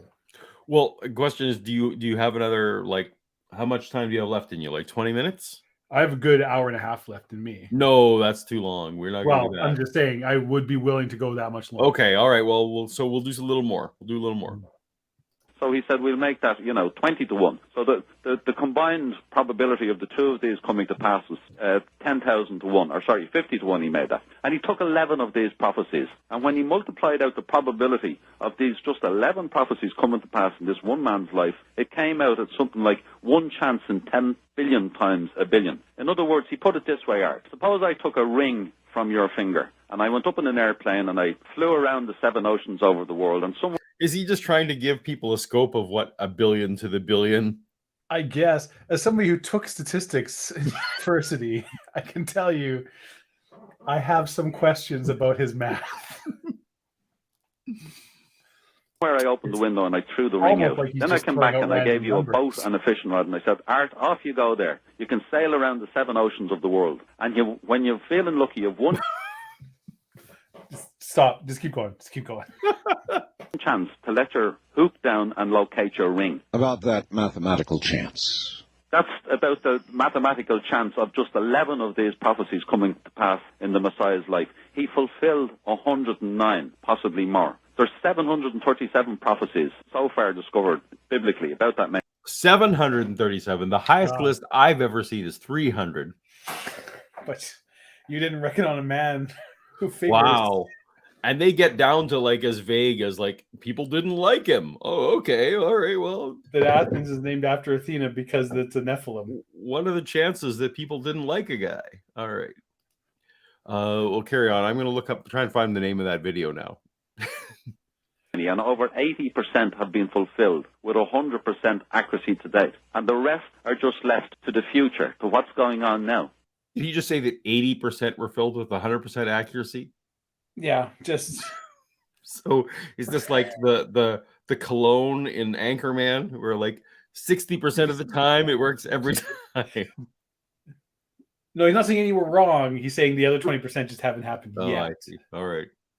As I said to you earlier, when they asked the Messiah what would be the signs of the end of this world and of his coming, the first thing he said to watch out was false prophets, false Christs, false messiahs. Then he said, you will hear of wars and rumors of wars. Nation shall rise against nation and kingdom against kingdom. Ethnos oppose ethnos, one ethnic group against another ethnic group. We have that here in Ireland, in Northern Ireland, with the Catholics and the Protestants. Well, of course you do, and it's all over the world. When has this not been going on in recorded human history? I mean, that was my question. Yep.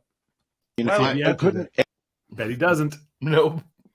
Every generation, Patrick, look at the wars, rumors of wars, and all the rest of it, click, click, click, click, and say, these are the final days. We are in the final days. Mankind could always read those passages and conclude that it was that time now, couldn't he? Well, I could argue the toss with you on that one, Art, because if you just take, in the last 90 years, with the First World War, 30 million killed.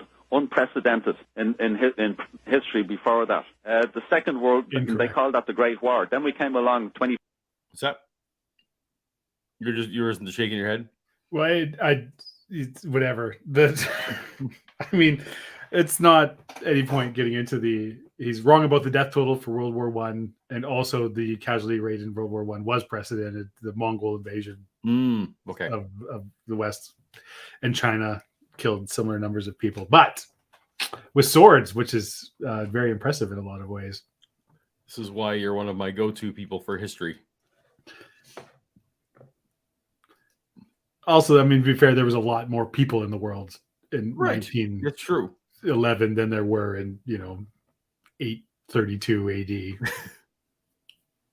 5 years later or something, and we doubled it, 60 or 70 million. Mm-hmm. The disease is the earthquakes. But the point is people can say that. Were the Jews ever back in Israel before? Well, no, that's one. That is the main one that people such as Hal Lindsey and Dwight Pentecost and Dave Hunt, these great eschatological authors and teachers. That's the main point. That does seem very contemporary, no question about it, although a lot of the rest of it, you must admit, would fit the world at almost any time in history. I don't think so, Art. I mean, you take it. We're in 2005 now. We've got more science.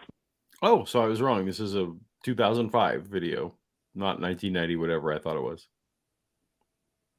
More medicine than ever before, and yet look, one of the things that was pointed out here after that tsunami was that there's 150,000 people dying in Africa every 2 weeks from disease and from AIDS. Mm-hmm. As I say, in the last 90 years, since the First World War, between the First World War, the Second World War, Stalin, Pol Pot in Cambodia, all the other scores of hundreds of pogroms that gone on around the world, we've wiped out an incredible amount of people. Yes, we're supposed to be advanced, civilized, technically able, etc., etc., and it's getting worse. There's so many more people.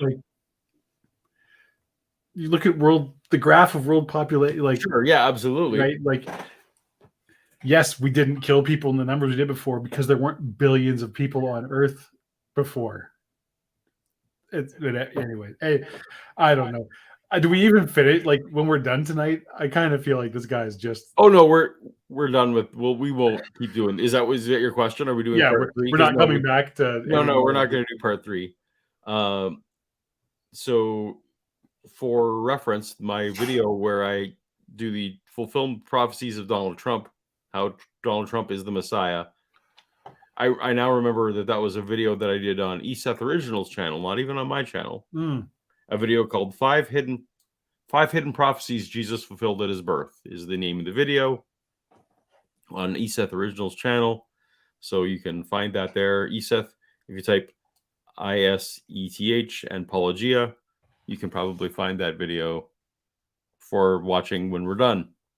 When the Messiah spoke about it, he said you were going to have wars, famines, earthquakes, diseases, immorality, lawlessness, people becoming lovers of money, corruption in high places, etc., etc. He said it was going to be like a woman in labor pain. Now, when a woman is in labor pains, as she gets towards the end of the 9 months, the contractions become closer together, yes. The pain becomes more intense, yes. Until finally there's a bloody birth and something new is born. Well, you have just described the world today. You could Absolutely. Go back through those various things that you just described, and every single one of them could be argued to be going on right now. Absolutely. As I say, what we're seeing now are the shadows of the apocalypse. That's the bad news. What are the shadows? These are the shadows? Those things you just described are the shadows of the apocalypse? All the things that are said to be going on when the apocalypse occurs? Those things you just mentioned? Yes, except when the manure hits the fan, when the apocalypse finally begins, it's going to be, 1,000 times worse. It's going to be intensified 1,000 times.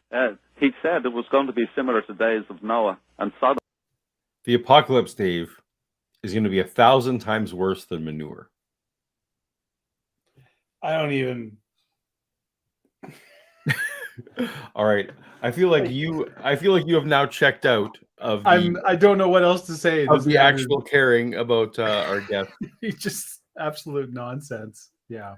So I think that is a good indicator that now we can wrap up the show. We never did discuss really how we were going to end the show. Last time we just ended the show by passing out, basically. No, I don't actually remember, but probably. So do you want a joke? I'll give you a joke. Yeah, let's do it. Let's end on a joke. Okay. A man's in a terrible accident, and he loses 4 fingers on one hand. So all he has left is a thumb. Okay. He goes and has surgery and gets all fixed up, and he's talking to his doctor after, and he's saying, "Doctor, am I still going to be able to write with this hand with only a thumb?"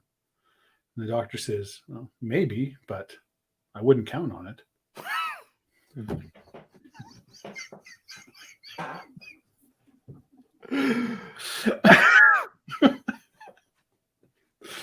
There you go.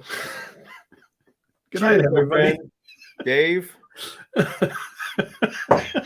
Normally, this is the time of the show where I would ask the guest to plug their YouTube channel, but you don't have one. No. So you're plugging to watch Apologia live again next time. I mean, technically, I do have a YouTube channel. There just hasn't been a video posted on it in correct 3 years, 4 years. So I hope you enjoyed the show. For those of you who stuck it out this long, we appreciate you. We appreciate the conversation that happened in the chat and the super chats and the playing along with our enjoyment. That Yes. is Art Bell. We're very glad you could all be here. Hopefully next time we get a little maybe better guests. We'll get a better episode. For those of you who may have a particular episode of Coast to Coast AM that you think that might be good, leave that in the comments and we will absolutely perhaps put that in the queue and consider it up. So until next time, thank you so much for hanging out with us, and we will see you on the flip. Later. Good night, everyone.